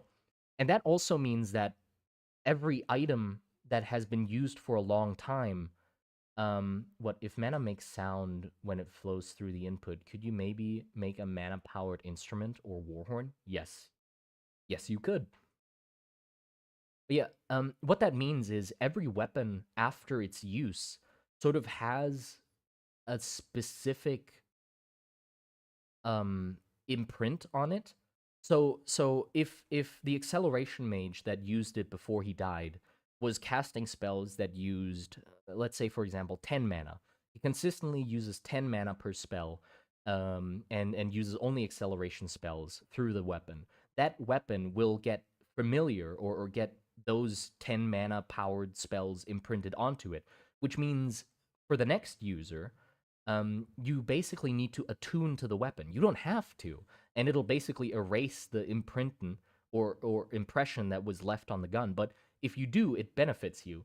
So if you can basically do tests on a magic item to see what kind of spells were thrown through the weapon, like were cast through the weapon, and if you practice to do those exact same spells like as accurately as possible, the weapon will basically resonate to that frequency. Like uh, it will enhance those specific spells. So if you cast like a 20 mana acceleration spell through that rifle that was attuned to 10 mana, then it wouldn't do anything. It might even fight against you, sort of, and make it less efficient by like tiny margins. But if you did practice the spells and try to cast them exactly like the person that used to use it, then you would get the benefit of the weapon. So there's like an attunement system in the world, or in the magic system where you sort of can choose to attune to weapons to make them better. Does it matter? No, not really. Like imprinting is such a small thing that I don't really think it affects most things. But yeah, funny you say there's intent ingrained into the object because I'm a Hawaiian and that's kind of how mana works IRL here. Objects high mana old intent even after the owner's death. Oh, I see. That's really interesting. With mana being attracted to certain patterns like fractals and mana imprintion on a material like a metal, would it create a grain? Yes, yes, yes. It would create a grain. And here's the issue with like imprinting. Um, Sometimes or in general through casting that ingraining or imprinting process also slowly damages a material like it doesn't permanent like it makes it more brittle like it won't make it to the point where it falls apart like you have to incredibly overuse the thing for it to actually crumble and fall apart but it'll get weaker to a certain extent like it'll get more brittle. For example, for an acceleration rifle, because spells are getting cast this way in a straight line, the grains of the material will run the long way. So it'll become brittle in like a shearing sense. So it won't really affect the gun much. But you know what I mean. So with like, for example, if it's like this kind of output where it's like a fan shape, that means the grains will sort of run like this, like the same way that the spell gets cast out of which means after like a really long time of using it, if you tried to bend it like this, it would easily or it would more easily tear along this line. Like the metal would break along this line more easily because the grain is that way, you know? But also like this imprinting and stuff is very good. Um there's so much. Fuck, why are you getting me to talk about this? Uh unfurling unfurling and imprinting is sort of the same thing. Again, like interchangeable, like output and focus. But uh, unfurling is basically that action of the metal becoming more susceptible to mana. Like this process of the mana or the material getting a grain, getting attuned to the magic, um, makes it or that's called unfurling. It's unfurling. And that means that mana has an easier time entering that material as well. So normally what they do with like inputs and stuff is you sort of have to like break it to like break it in, same as like uh ballet shoes or like certain sports equipment where you have to like warm it up for it to get better at what it does. So with inputs, like they run a lot of like they cycle mana. We get back to that finally, Amonza. You you cycle mana through an input constantly. Like they have a machine or like they get a person to do it. Like basically just put mana through it over and over and over again, way more than you would do through normal use, just to basically break it in and have the input become unfurled and more susceptible to mana so that it takes in mana easier. And that's sort of where the exceptions in like the gas, liquid, and solid thing come in, where it's like, oh, mana likes to hang out in gases more and liquids more and solids, or in liquids less and solids the least. That's where you can sort of like blur the lines, where you can force, like if it's a solid, you can force some solids to be more accepting of mana, like less stubborn than some liquids with through this process, right? And then that's how you do magic items. Um, how you do magic basically so with inputs normally if it's like an input that's like a normal level of unfurled an inputs needs the intent of the mage to pull in mana. It's basically like having a straw in a cup of water and needing you to actually suck on the straw to get water out of it. The input is the straw, and you are the person sucking the water up the straw. So if you just have a straw in the cup, there's not going to be any water coming up out of it, you know, because nobody's sucking on it. So normally you need a mage to use an input, like mentally think about taking in mana, like taking in a spiritual breath, for example, to take in the mana in their surroundings, and that's how you get the mana into your body. But if you unfurl an output, or sorry, if you unfurl an input enough, if you unfurl this fucking thing enough to the point where it's so like it gets a lot more brittle, but it's so um attuned to mana and it's so like eager to take in mana, it's possible to basically like bend the straw like this and have the mana want to come out, and then you just need a little push or something. Or for example, like if you have an enclosed space like this, and there's like liquid mana in here. Hold on, let me draw it properly. Um, let's say you have an enclosed vessel out of glass. There is liquid mana in here, and then there is the input up here. So there's a cone that's capping it off, and then the wire coming out. And this cone is like incredibly attuned to mana. Like you've cycled this thing to shit. Like um it's very susceptible to mana. What you can do is you can boil the water, and the water will evaporate and slowly release mana into the air. And because this input is so susceptible, it will willingly suck in. Like if the mana in this gas becomes concentrated enough that it would rather want to be in the metal or on the metal, I guess, it would go into the input and actually out. So you can make magic items possible because you can force mana to enter an input, and in certain conditions, like an enclosed thing like this. So magic items normally need to be powered by some sort of thing that releases mana. So like this, for example, like a tank that has mana potion in it, or like water that's imbued with mana. Boil it to release the mana and force it into the system. Then through the ifs, which is like basically the magic scroll, and then out into some sort of output to cast the desired spell, right? Seems like soda uh would be the best liquid for mana storage. No, not really. Why would soda be the best? Ignore my last comment. Would being in water affect the use of mana? I mean, yeah. Like as spells travel through the air, like with healing spells, um, the effect gets imbued upon things around it. Like spells don't discriminate.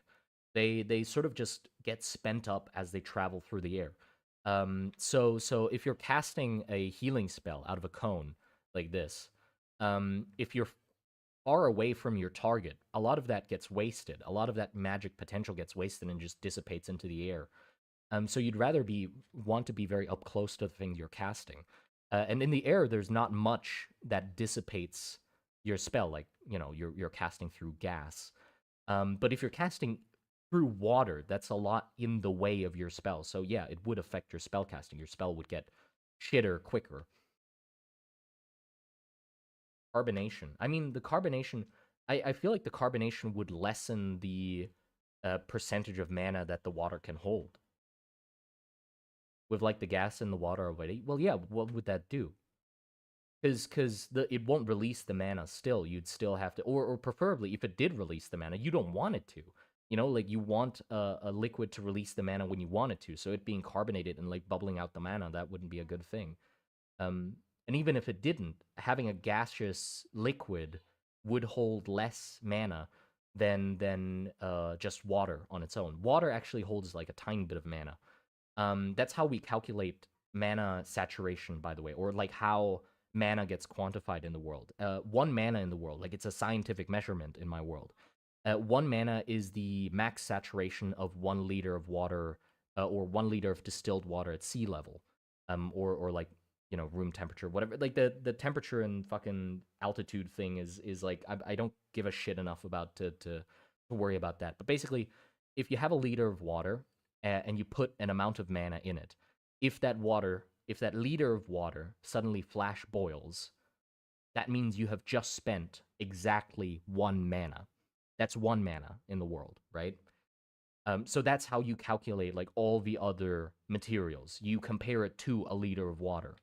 For example, like hold on.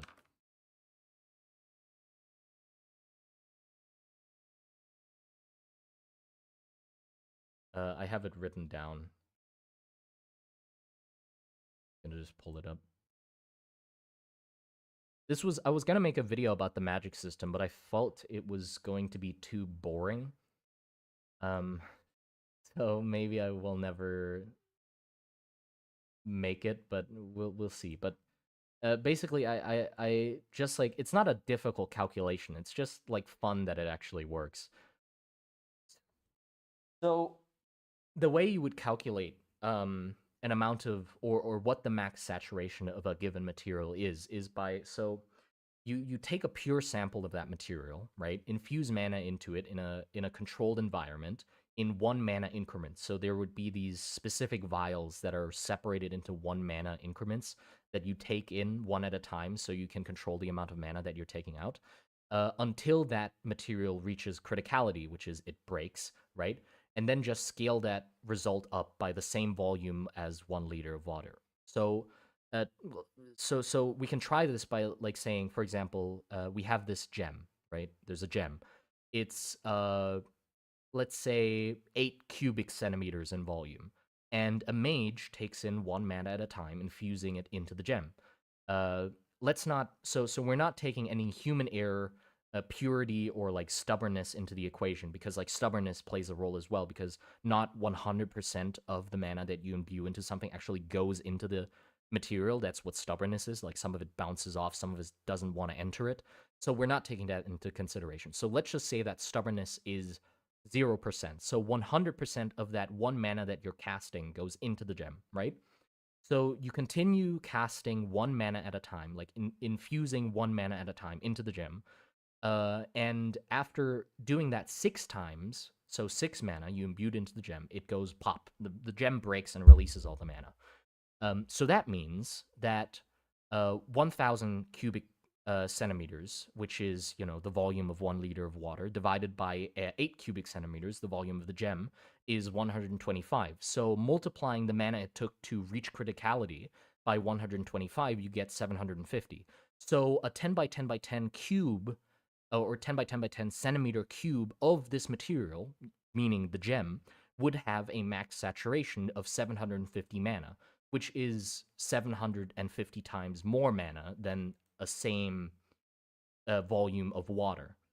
There you go. So now you can use that to calculate everything. You can calculate the max saturation of everything, right? And that's where like this illustration came from because I designed all the equipment that would be used to uh calculate saturation and also stubbornness. Could you uh aggressively impact mana into someone for combat purposes? Yes, you could. It's very inefficient, but you could. Like if you're fighting a mage, like if 2 mages are fighting, you could theoretically force more mana into their system so that they reach criticality and just implode or explode, I guess, from the blood boiling in their body, or they just get a heart attack from the it thickening. Is liquid mana something that naturally occurs? No. Liquid mana. Sorry. Uh, liquid mana isn't a thing. So you can have mana inside of liquids, but that's not liquid mana. The mana is inside of a liquid. So don't get me wrong. Mana potions aren't liquid mana. Mana potions are salted water with mana in them. The reason they're salted is because adding salt to water increases its max saturation. You're basically polluting the water to increase the amount of mana that the water can hold, which has its own little calculation of like how much a 250 milliliter average like vial of mana can actually hold. I do have that, but I lost it somewhere. I'd have to recalculate it. Because it was calculating how much salt you could dissolve into an amount of or into 250 into 250 milliliters of water and how much that would increase the saturation. I was writing a video on Boom's magic. I fear of it being boring, and it changed the perspective to that of a wizard going over notes and the note. Yeah, I'm sort of worried. Like what I'm just telling you, it's basically I'm giving you a fucking lecture. I'm worried that it's just gonna feel like a lecture, like it's boring. It's just math, pretty much. So I don't know. I'm sort of hesitant to talk about the magic system like that. But this is the whole setup to pretty much calculate what I just told you, and in like a exact way, not by like taking out stubbornness, but also you can calculate stubbornness with this as well, because so this is like the chamber that these kinds of experiments take place in. It's like a half metal sphere, half glass dome, and like some spectacles to look into it. And there's this hole that's covered with like a rubber seal on the side that you put your input into to cast the spell onto the material that you put in here. The reason is because you don't want any mana from the environment interfering with the sample. So of course you want to like have it be enclosed in something. Then we have the scale to like weigh the samples, of course, to put into the calculation, and you hope that the samples are as pure as possible. Then you have this here, which is called an attractor or an attractor vial, which basically is like you can sort of see it the half of the vial is an input.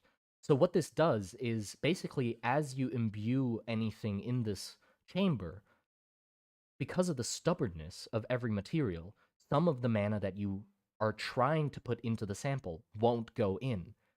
And so when that mana doesn't go in, it just sort of floats around in the chamber. And what the attractor flask does, it's connected to the chamber, is it takes the mana that didn't enter the material and attracts it into this separate compartment. So over here. So the mana travels through this rubber tube and into here because there's an input that is very high. It's been cycled a bunch, so it just naturally attracts mana. It's also like just a shape that attracts mana. So mana like naturally wants to go to this other thing that is more mana attractive. And then what you can do is here.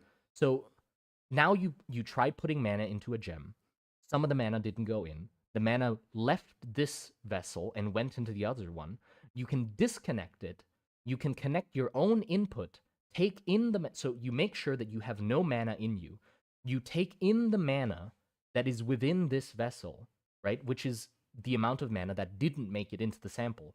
And then you can use this vial, which basically is a vial that allows you to add mana into very small amounts of water to basically see the properties of the water change, to use those to be able to calculate how much mana was in this, which then in turn tells you how much mana didn't enter the sample, which in turn tells you how stubborn the material is. So you can calculate the stubbornness of a material. Obviously there's some like discrepancy, like it can go wrong. There's mage error as well. Like you can lose focus and stuff like that. So that's why it's normally a very tedious process of doing it over and over and over again with like countless samples to get it as accurately as possible. And the numbers always get updated of like how close we're getting to the actual perfect number of or percentage of stubbornness of each material and stuff. So over here is like the flasks of one mana that I was talking about. So each of these flasks are very finely made sure of that there's only one mana per flask, right? And those flasks are used in here. This is called a boiler, or it's also called like a what's a fumigator? No, what's those incense burner? No, you know those things where they just boil like scented water or scents so your room smells nice? What is that called? Basically what it does is it boils the mana potion, so it slowly releases the mana out of this cable, and you have that connected to you. So you slowly boil one mana at a time, and take that mana into you and take it into the sample. So that's what's used to like take the mana in. So there's like an input in the top half of this thing inside. And also, for like the more fancier studiers of magic, these bottles are really expensive, but diffuser, yes, it's like a diffuser. These bottles of mana are sometimes scented as well. They have smells to them. So there's like perfume or lavenders or cinnamon and herbs and spices like added to the potions to give them a smell, so that while you're boiling them, it smells nice. Just because, fancy bastard, I want to smell some good lavender while I'm studying my magic, you know? Humidifier, yeah, like a humidifier. But yeah, so that's the setup for calculating mana saturation and stubbornness. Does blood hold more mana than water? Yes, yes, it does. It holds a lot more mana than water, actually, per volume. By the way, all just to make it clear, all mana saturation calculations are by volume. We're not going by weight. We calculate max saturation by volume because that's the most important. Does the magic work make the chemistry mage wetty? Weedy? Sweaty. Oh, I'm maybe? Are stubbornness and saturation generally inversely related? Yes, correct. So generally, like we said with stubbornness, gases are least stubborn, and solids are most stubborn. But inversely, solids normally can hold the most mana, so have the highest max saturation, and gases have the lowest max saturation. So, yeah, you're completely correct. They're inverse. So normally for like different occasions, you would want different things to be the power source of like magic items. Like mana potions are really good at holding small amounts of mana and releasing them very easily. Like you can boil them to release the mana, or have them reach criticality to release the mana. So they're good for like bursts of mana. Or there's something better for bursts, but let's just make the comparison between liquid and solids. So they're good for like a consistent, strong flow of mana. Um, then there's like crystals. You can imbue mana into crystals, which is really hard. Like it's very tedious to get mana into crystals, but they can hold a ton. Like volume based, like they can hold so much more than liquid, like water.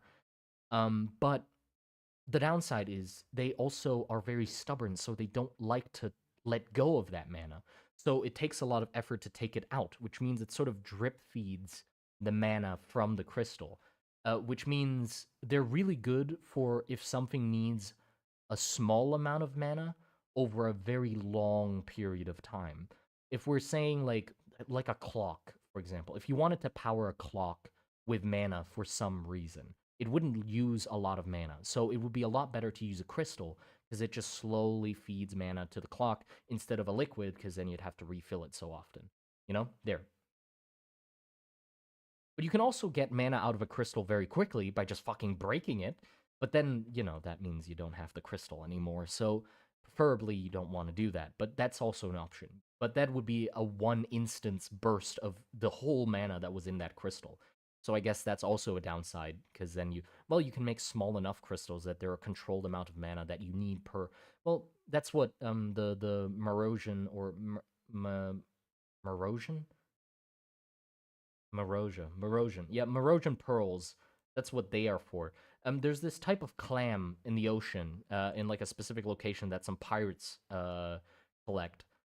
Basically, they're magic clams, and as pearls form inside of them, those pearls have mana in them, and they're basically like a Prince Rupert's drop, where it's like they're under a lot of tension, where they're pretty much at criticality, but because of the nature of how they grow inside of the clams, they're they're stable enough, but they're at the breaking point. So as soon as you crack them, they basically pop, like a pop rock, or like a Prince Rupert's drop, and release all the mana all at once. So those pearls are like incredibly valuable for some specific uses. Um, and they're used by ROM as well in like kinetic rifles that are powered by mana, because those they so basically you have a cracker at the back of the at the back of the rifle. So instead of using gunpowder, you have like a pin that that hits a chamber that has a pearl inside of it. And that pearl has an amount of mana in it, and it's stable. But as soon as the surface gets damaged, it cracks and breaks, releasing all the mana into the chamber, which forces it through the unfurled input that's like very suggestive to mana, and forces it into the ifs that cast the acceleration spell that goes into the barrel that accelerates the projectile. There you go. So it's used for that kind of stuff. Instances where a very quick, big burst of mana is required is when the pearls are used. Sometimes it's also used to jumpstart certain types of magic engines. So it's the same as like in some tractors where they use shotgun shells to start the engine. In some tanks, it takes a long time for like in some tanks they have an oil reserve that is used to fuel burners that burns the liquid fuel or the mana potion to release mana to start the cycle of splitting some of the mana off to boil more mana. But in some versions they use crackers with the pearls to basically crack a pearl to get enough mana to jumpstart the boiling cycle to start the engine. Um, so that's fun. There were some bug worm creatures that were used to tunneling trenches, digging. He talked about it in an earlier video. Yeah, yeah. The dust hogs. I am currently working on a spreadsheet to tie your different artwork. What to tie your different artwork for both Ram and Varus to models in Trench Crusade. Oh, that's interesting. Do the ifs get changed by the mana, and if they do, what does it do to them? Um, I do think it. I'm. That's a good question, actually. I don't know if they would make them worse or better over time. Is there a limit to how many times you can use a scroll? I think there should be, right? So I feel like over time it might get worse. Um, but I'm not sure how quickly. I don't know. I don't know yet. Who knows? I'll have to think about that. If you have any suggestions, go ahead. I feel like that's actually a really interesting point. Is like because there would be some very like the interaction um between imprinting and ifs pretty much. Like what happens to ifs as they get cycled with like as they get overused? How do they degrade? Are there child soldiers in the cities? I don't. There's no child soldiers in my world. I didn't really see the benefit of making it like an overly cruel setting. In some like there is some fucked up shit, but with like child soldiers, there isn't like a oh that's such an interesting niche of the magic system. Child soldier, no, it's like I'd just be adding it for the sake of cruelty, which I don't see the point of really. Like there's other things that are really fucked up with like some body modification stuff and what the dwarves are doing that I don't want to get into. But that's because it makes sense in the system. But child soldiers is like eh. But there are child workers. Is that like child work is like a level of cruelty where I'm like, yeah, okay, that exists though for sure. Like in the bunker cities and stuff, they definitely get put to work. Put the child's, like I always say, put the children in the mine. They yearn for the mines. But yeah, child workers definitely. But not something anything bad. Like they do. They normally are used to send news around the bunker cities. So because they're like small and nimble and the bunker cities are really cramped, it's a lot better to get a kid to get a letter from one side of the bunker city to the other. And it also helps them get familiar with the layout of the bunker city and what's in it. So when they get older, they can, choose what to work for or what to do in the bunker city or become a soldier. But yeah, if it's anything like our world, then there would be child soldiers, but it wouldn't be very not novel to write about or focus on. To be fair, yeah, like I can say like, oh yeah, there's child soldiers, but there's no benefit for me to write about it. So I just won't. Um, Simon says your kid should be put to the work. Yeah, yippee, let's go. Yeah, God, I very much overdrew. But yeah, I guess I could edit this stream together into a video that covers the magic system. It would be a very long and confusing one, but it would be something. Um, so we can try that.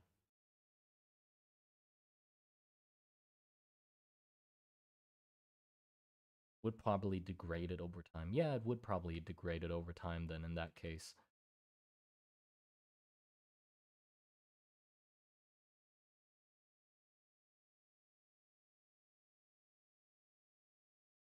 I've been very distracted.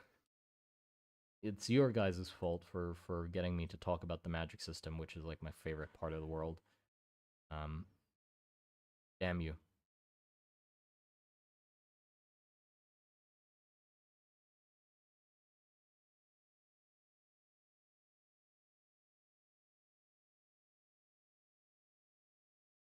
Was a great tangent. Thank you.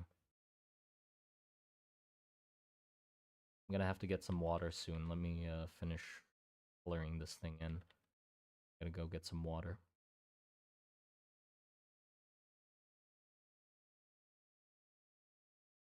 I heard a claim that dwarves' rot actually contains asbestos. Is this true or just propaganda? It's pure propaganda. What are you talking about? That's just those weaklings that can't handle the good stuff. Telling you that it's bad for you. You know, because they got butt hurt by getting made fun of by dwarves for not being able to handle the grot. You know, those nerds from Varus came over to the dwarves. Dwarves, you know, invited them out for some drink and grot. You know, they got deceived into the yeah, take a whiff or you know, take a puff, and they fucking coughed their lungs out, and the dwarves laughed, and then they were butthurt, went back, and then made the claims that asbestos was in that shit. Just bullshit, utter bullshit. No evidence.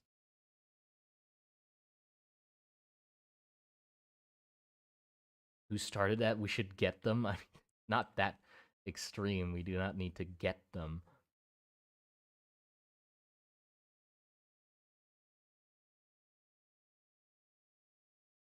Is there a lot of religious conviction in your world? What does conviction mean? Religious conviction. Somebody's gonna see the six fingers on the hand and be like, "Oh my god, this is AI. How dare he use AI to draw?" Probably not, but it'd be very silly and funny. Look at that vein on the back of the hand. Did that pretty good. That's a pretty good vein. Nice vein, my guy. Big and girthy. Lots of blood flowing through there.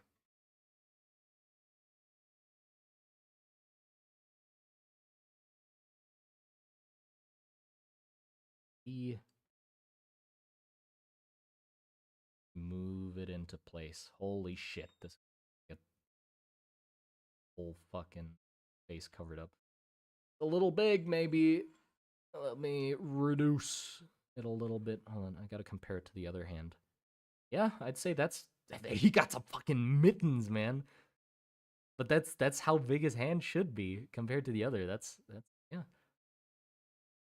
some mitten.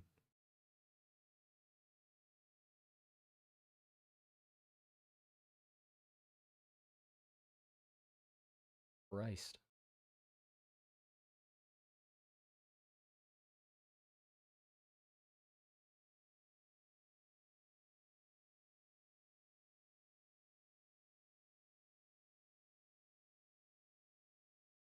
Actually lines up pretty well already. I think I need to thicken out his wrist though. His wrist is a little thin compared to this one. This one's actually quite big. And that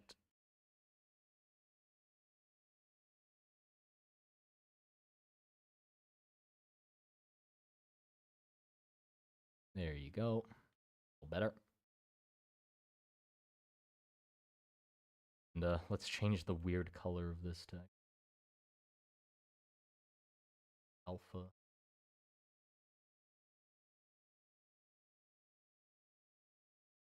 There you go. And then we can make the underlying color the same as the background to see.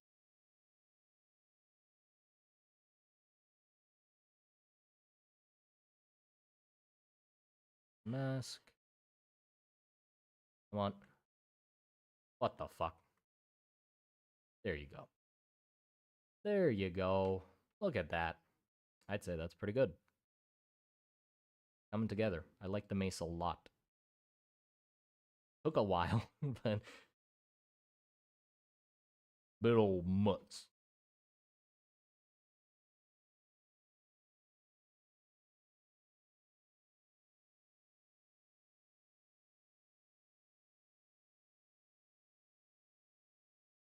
I mean to ask if there is a lot of religious significance in your world or applications of those beliefs that directly affect the world and its inhabitants. My apologies for the long text. Oh, no worries. Yeah, yeah. Religion is quite a big influence in the world. I wouldn't say it to the point where it's like a religious war. There's a good justification behind why the war is happening. Um, so it's not like like just purely religious pilgrimage to the Holy Land, blah blah blah type shit. But there is definitely a very strong undertone of religion, mostly as a an encouraging force, and also like it fuels the flame and is sort of in the world. It's sort of used as a means of propaganda. Like it's used as a way of spreading propaganda and indoctrinating citizens of both countries into an already hatred filled like belief of the other side. And it's also used as a way of motivating them to continue pushing and fighting for their fucking lives. You know, like both sides are seeking salvation pretty much at this point. They're crawling at each other. I mean, the war is relentless, but still, like both sides are crawling to try and get the upper hand. They're very even on the battlefield, so the the religion is sort of used as just like a motivational force of like we are doing this for our righteous, our right to reach salvation. For Ram, it's for the sake of them being allowed to or reach the center of the earth, right? That's their whole goal, or like religious journey, or is the pilgrimage down to the center of the earth. Their drills need to be fueled and powered by mana to dig deeper and deeper. And the thing is, sort of, that if the war wasn't happening, they would have so many more resources to put into that to actually get to the center of the earth. But if they did do that now, they wouldn't have enough to fight the war. So it's like their journey to the center is just slow and tedious because they're using most of their resources to fight the damn war to not get destroyed. And Varus is the same. They're trying to climb the pillars. They're innovating on the pillarmen and making them stronger and bigger. And they're slowly clawing their way up the pillar. But a lot of the resources are getting diverted to actually fight the war. So both sides are like this stupid stalemate of like, the war is stopping us from doing this thing that we want to do, but we need to fight the war to be able to do it. You know, and they've been locked in this because the war has like the religion has been so changed just to fit the ideology of both countries and their political goals as well. Your concept art is really incredible. Would you ever want to work on film, or do you prefer to say working on your own independent projects? I feel like if it ever turns into a movie, I don't want to see it. If that's the thing, or I don't know. I sort of feel scared. I feel really scared because it is sort of like my child, you know? Like I feel like everybody feels about the things they create, sort of like it's precious to you. You don't want anybody else to fuck with it or mess with it or touch it. Um, so I feel like I'd be really scared to allow somebody else to make a movie out of it. And if they did, I would sort of like have to like put my hand over my eyes to be like, God, I don't want to know what happens to it. Cuz I would love to have control over everything if it was turned into a movie. Of course, no doubt I would want to control literally every aspect of it. But that's impossible, right? That's impossible. There's directors, there's shit like that. The most that would happen would be like somebody gets the rights to the world and the and the universe and then makes a movie of it, and then so I just basically let go of my kid and have them go to college, and then whatever the fuck they get into when they go to college is out of my hands, and I just have to deal with it as a proud father, them coming back, addicted to drugs or like pregnant with 5 children. I'd be like, nice son, what, nice daughter. um you know like it'd be out of my hands at that point, and I just have to hope that something good happens with it. And I would have to sort of think about it as like it's not my project anymore at that point, it's theirs. You know, that film is entirely theirs. So if it fucks, if it's garbage and just bombs or whatever, then I shouldn't feel bad about it. I will, for sure. I'll be crying in my pillow like, "Oh, they fucked it. My child." You know, for a few solid, months. But then after I get over that, I'll be like, "Okay, well, I only gave them the rights. I didn't have any more control in it than that. They fucked it on their own terms. I still made a good world, and they just messed it up. Um, but still, I'd have to deal with that pain. I don't know if I could.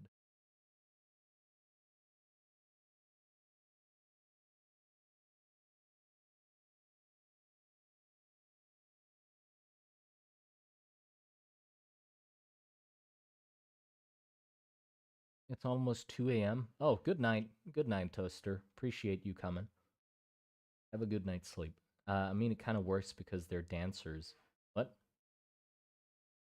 Del Toro would be the best director for it, maybe. Oh my god. I love Del Toro. I mean, yeah, I guess. Sort of the issue is, like, at the moment, if I mean, if you think about it, it's sort of just a setting.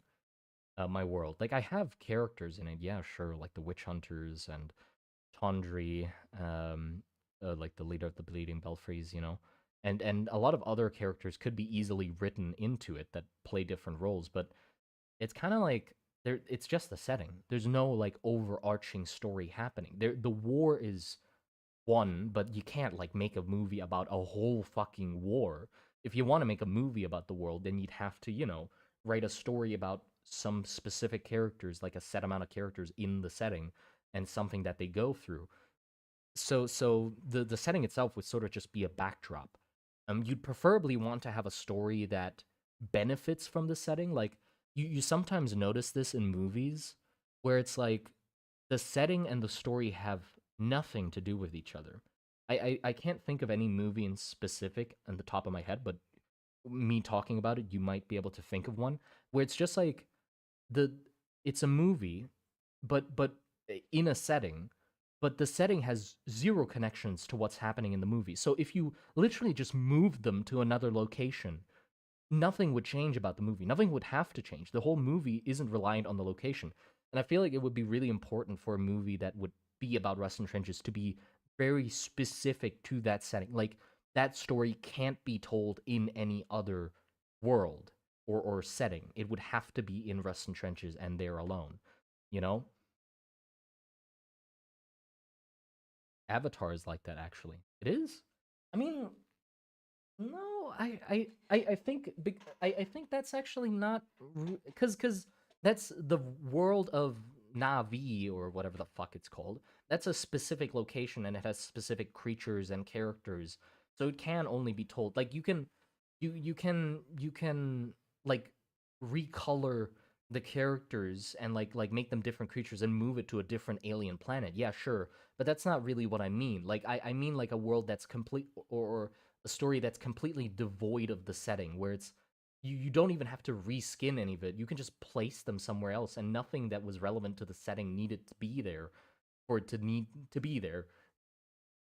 Maybe a whole ass setting ends up only like using like 2% of it for fishing story narrative is hard as fuck. Yeah, I guess there's nothing really that's 100% devoid of the setting, but there's certainly a lot of stories that like use the setting very poorly. Like they don't take advantage of the benefits that that setting has, where it's just sort of a backdrop.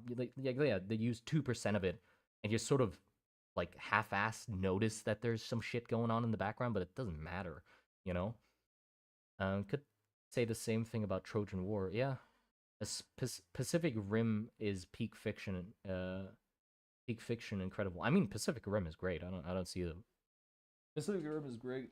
Big robots punching big monsters. Uh, we don't talk about the second one, but the first one was awesome. I loved it.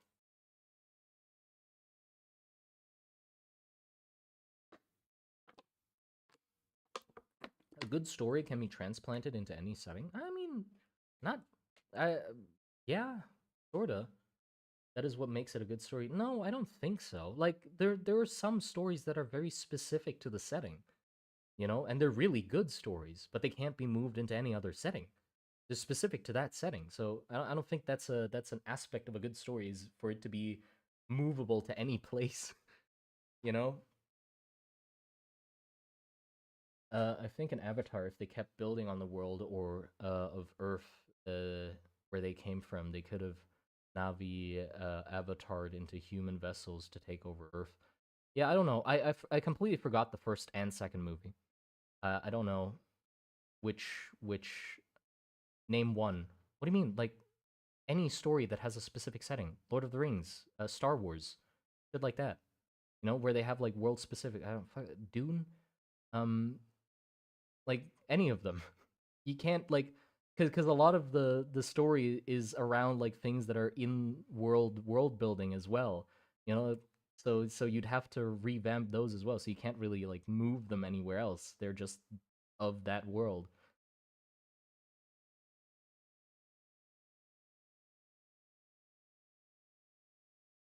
A simple story. Yeah, I wouldn't like if it's like a story in Rust and Trenches. I doubt I'd want anything like that's too convoluted. I I love myself a good complicated like family drama story or like fucking mafia boss type bullshit where it's like so many relations between different characters and alliances and betrayals and stuff like that's fun, yeah. But like I don't think it would I get a headache sometimes watching those kinds of stories because my brain can't keep up. I'm bad at remembering names, so I gotta be like, hold on, who the fuck is Regionio? What the fuck did he do to Carlos? What did he? Okay, Regionio, he's a henchman of Bobby Big Toe, right? And Bobby Big Toe doesn't like Regionio or whatever, like that kind of shit. Where it's like I lose track. What if it's just like a survival story? Like the most I feel like the most simple stories are those it was like a trend for a while. I don't know if they still make those or if still many of those are coming out, but there was a time where a ton of like survival stories came out. You know what I mean? Like oh, we're stuck on a buoy in the middle of the ocean and there's a circle or there's a shark circling us. And that's the movie. So it's not like there's any character interaction. Like the movie is the act of trying to survive in that interesting situation. There's another movie about somebody being stuck at the bottom of an empty fucking pool, and there's another one with a guy stuck inside of a buried car that's underground, and he has to dig his way out.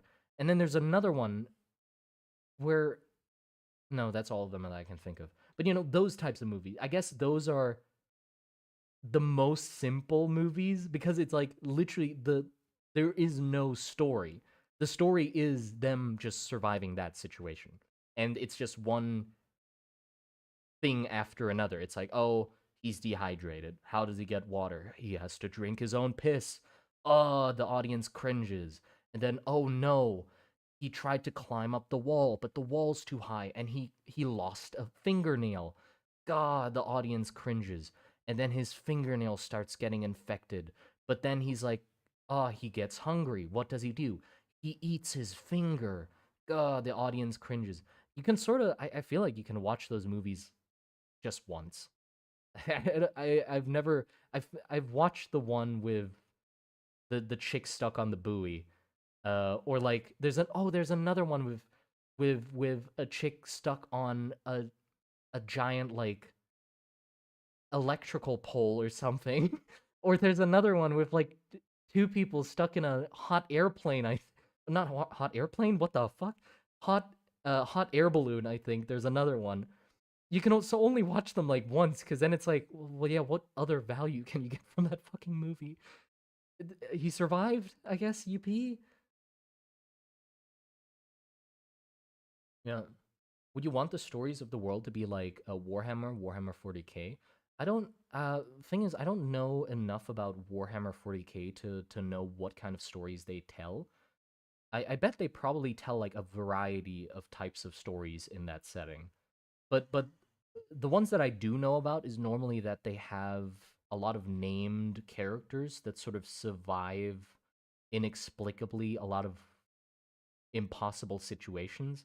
Or like there's characters just sort of are in the setting, and you tell stories about those characters and the characters relevant to them, and they sort of just, I don't know if they're like, they're probably in some sort of order, but aren't they like,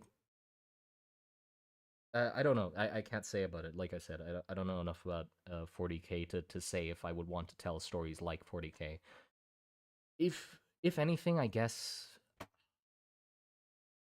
like some sort of more personal story, like between maybe like a story of like a tank crew getting onto some sort of mission, and then the mission is like a very interesting sort of realization of, or leads them to some very interesting world building and self conflict that they need to resolve. So it's just a very simple mission that they have to follow, but it leads to a lot of conflict between characters. Um, and that could be something maybe. Um, but yeah, I can't think of anything besides that.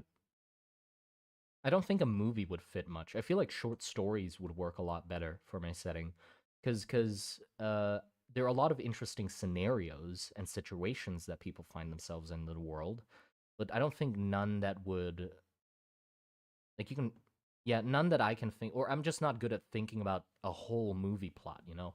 I'd want a lot to happen in a movie, and I can think of a lot of things happening. I can think of like one thing happening and then that thing resolving itself, and that's about it. But not like a whole movie with like subplots and twists and turns and shit.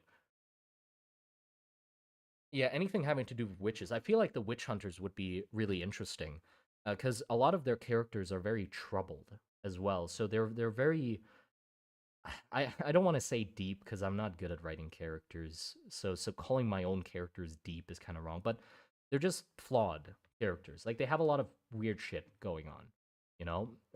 Like Jakob, for example, you know, he has a lot of shit that's uh that he has stored up in his head that he doesn't talk to anything about. He has his own ways of dealing with things and has sort of appointed himself leader of the group, and tries not to rely on other people as much because of things that have happened. And then he also eventually like comes to the realization that he's basically a dead man because the cure for curses is not like, wouldn't work with his situation. So he has to deal with basically knowing that he's dead in like a given amount of time, and then what he does with that knowledge. Which in his case, with how he's, or how I think of him, would probably lead to him just fully submerging himself into the work and just kind of losing track of his own, he stops taking care of himself entirely because he just sees himself as like a lost cause. Like there's no point in him investing any more resources into maintaining himself, and just pushing all of it into hunting witches and trying to find some solace in that. Like he's also fighting with the fact that he's sort of on a revenge plot where he's convinced himself that if he hunts enough witches, he's gonna eventually like gain the attention of the witch that cursed him in the first place. But that is sort of like a, like the it's been long enough, and he's been avoiding it long enough that at this point it's sort of like just an excuse. It's not like he's not like one of those unstoppable revenge people where he's like just chugging along, where's that witch, and just blasts people's heads off. He's more just at this point like just a sad guy who's just chugging along. Like he's doubting it already at this point, where it's like, is he actually gonna, like, that witch is probably dead already, if not long gone, dead or something. You know, there's other witch hunters. Some might have already found that witch, and what then? Like, what after then what?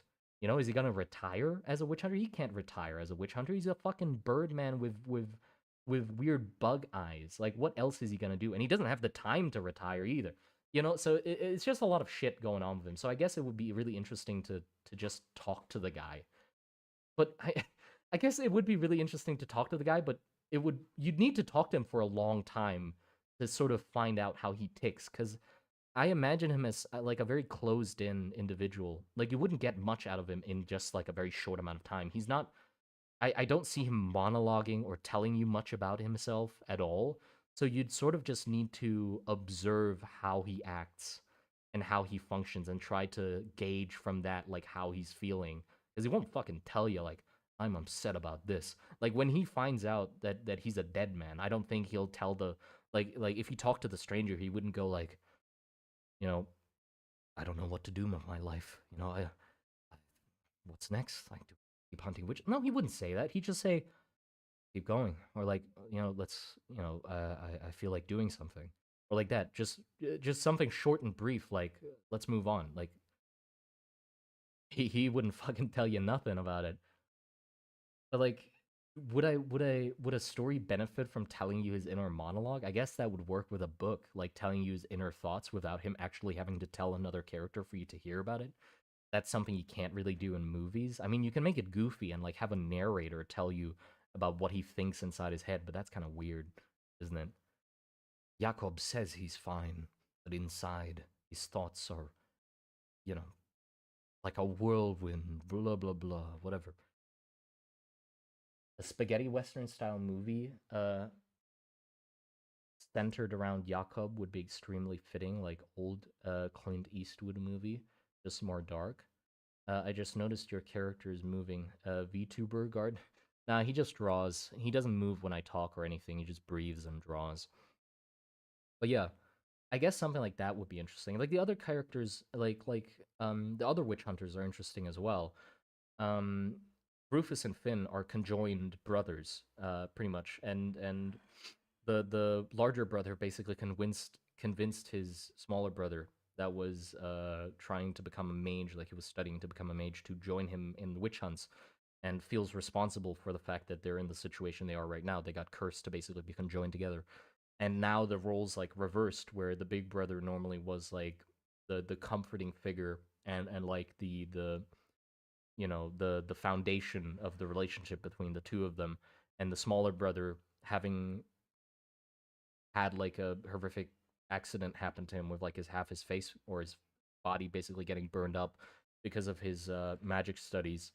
He was, a lot more quiet and reserved, but the big brother dragged him into like the witch hunts, and then they got conjoined, and now the role is basically flipped, where the younger brother is more like comforting uh Rufus, the big guy who's like lugging the both of them around, and Rufus is basically a complete mess because he's just filled with guilt because he feels like he is responsible for causing his little brother to fucking suffer, because his little brother is basically melting into Rufus's back. Like they're melting together, and one of their arms are very awkwardly like pinned together, so that when Rufus moves it, it's basically bending Finn's arm backwards.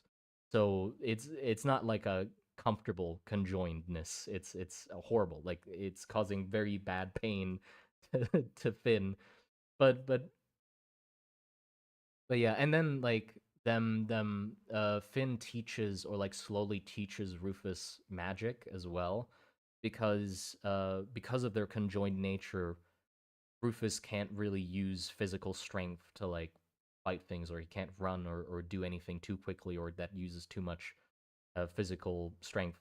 So he needs other methods to fight. So that's why they're like slowly teaching each other magic and shit.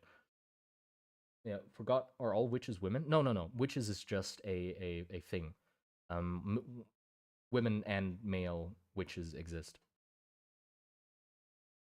That's the Seventh Seal could also be good inspiration for a Jakob and centered story, which you should watch because it is a classic piece of cinema. I don't know Seventh Seal. I'll have to watch that. Right. That's why I thought of Redbeard after Eastwood movies. I prefer those old Japanese films. So, yeah, I'm not that cultured when it comes to like good movies. Honestly, I don't think I've watched many of the classics. I've watched some like westerns, and like Seven Samurai, or I don't know if that was the title, but I watched that one as well. But besides that, not many.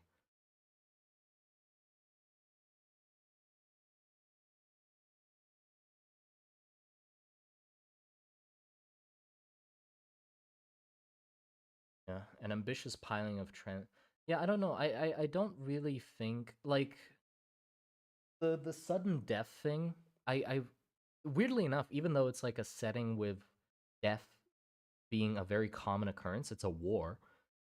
I sort of feel more motivated if it were to be a story to write it more as like a very nice, conclusive, satisfying story. Even if it's not a happy ending, to make it a resolved story, you know, where the ends tie themselves up. I don't want anything abrupt or unnecessarily cruel to be the ending. Like just cruelness for the sake of cruelness, I don't think is worth it.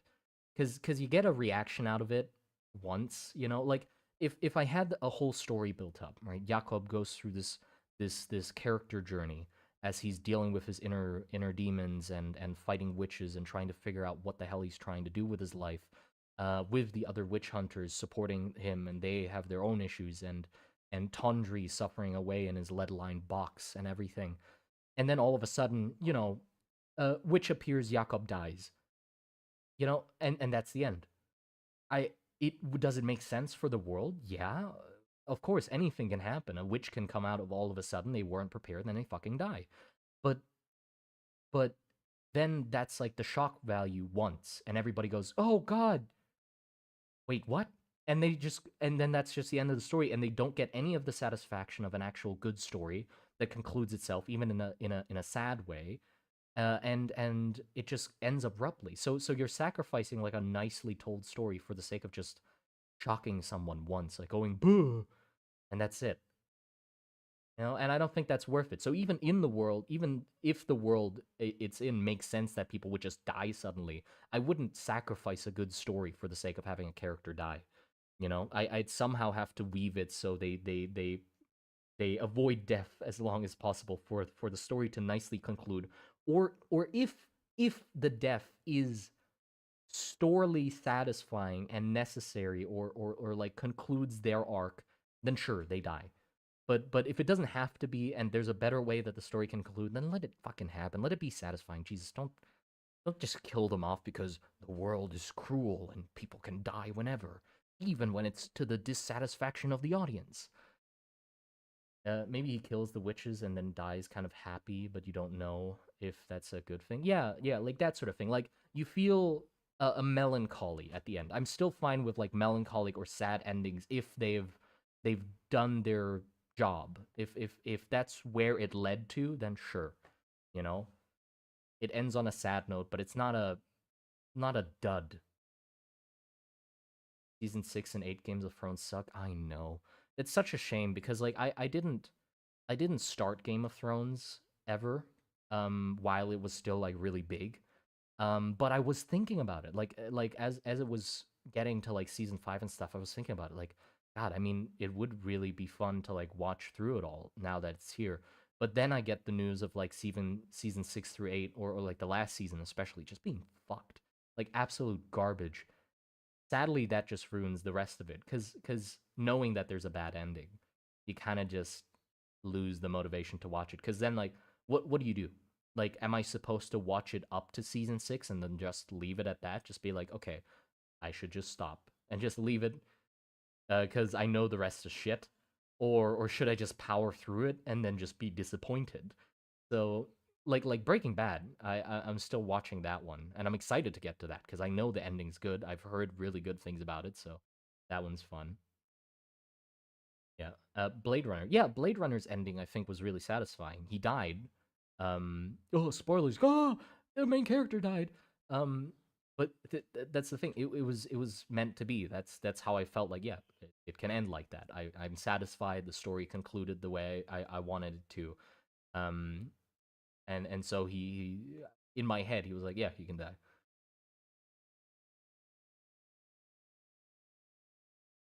Asoyaf, and its what? Asoyaf, and its consequences have been a disaster for the human race. What is Asoyaf? Breaking Bad is very good. Yeah, for some reason I've only watched the first season, and I was so excited to watch the second season, but then I just got distracted by other things. So I just need to get back into it.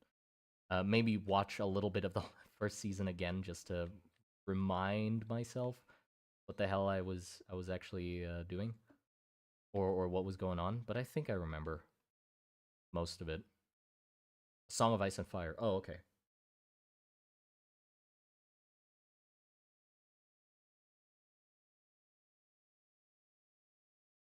What do I do next? I you know what I actually think? I think I should end stream. It's been 2.5 hours. I've been babbling the whole stream. I didn't ever get water that I was gonna get. Um, but I think that's gonna be enough for now. I've enjoyed the stream. I'm gonna draw off stream, or well, I'm gonna go do something else first. I'm hungry. And then probably go back to drawing. Don't know if I'm gonna stream again. Maybe if I feel like it. Finally caught a stream. Oh no. No. Come on, you can't be serious. For some reason, every time I'm planning to end the stream, somebody comes in and he's like, God, I'm so happy I finally caught a stream. I'm sorry, man. I just said I was gonna plan on ending the stream. Um, every grimdark author wants to be a Song of Ice and Fire without understanding its uh conceit. I don't know that word. At some point, you forget how evil shit gets because you want the MC to succeed. Yeah. Night dude, damn. Yeah, I'll probably we'll see if I stream again today. No guarantee, but I'll head off for now. It was very enjoyable, and yeah. Take care. Take care. Can you make the thumbnail the War Dancer without armor? Pause. Uh, oh, you mean this drawing, right? War Dancer without armor. I sorry, my mind. I just went to something completely different. Excuse me. But yeah. Take care.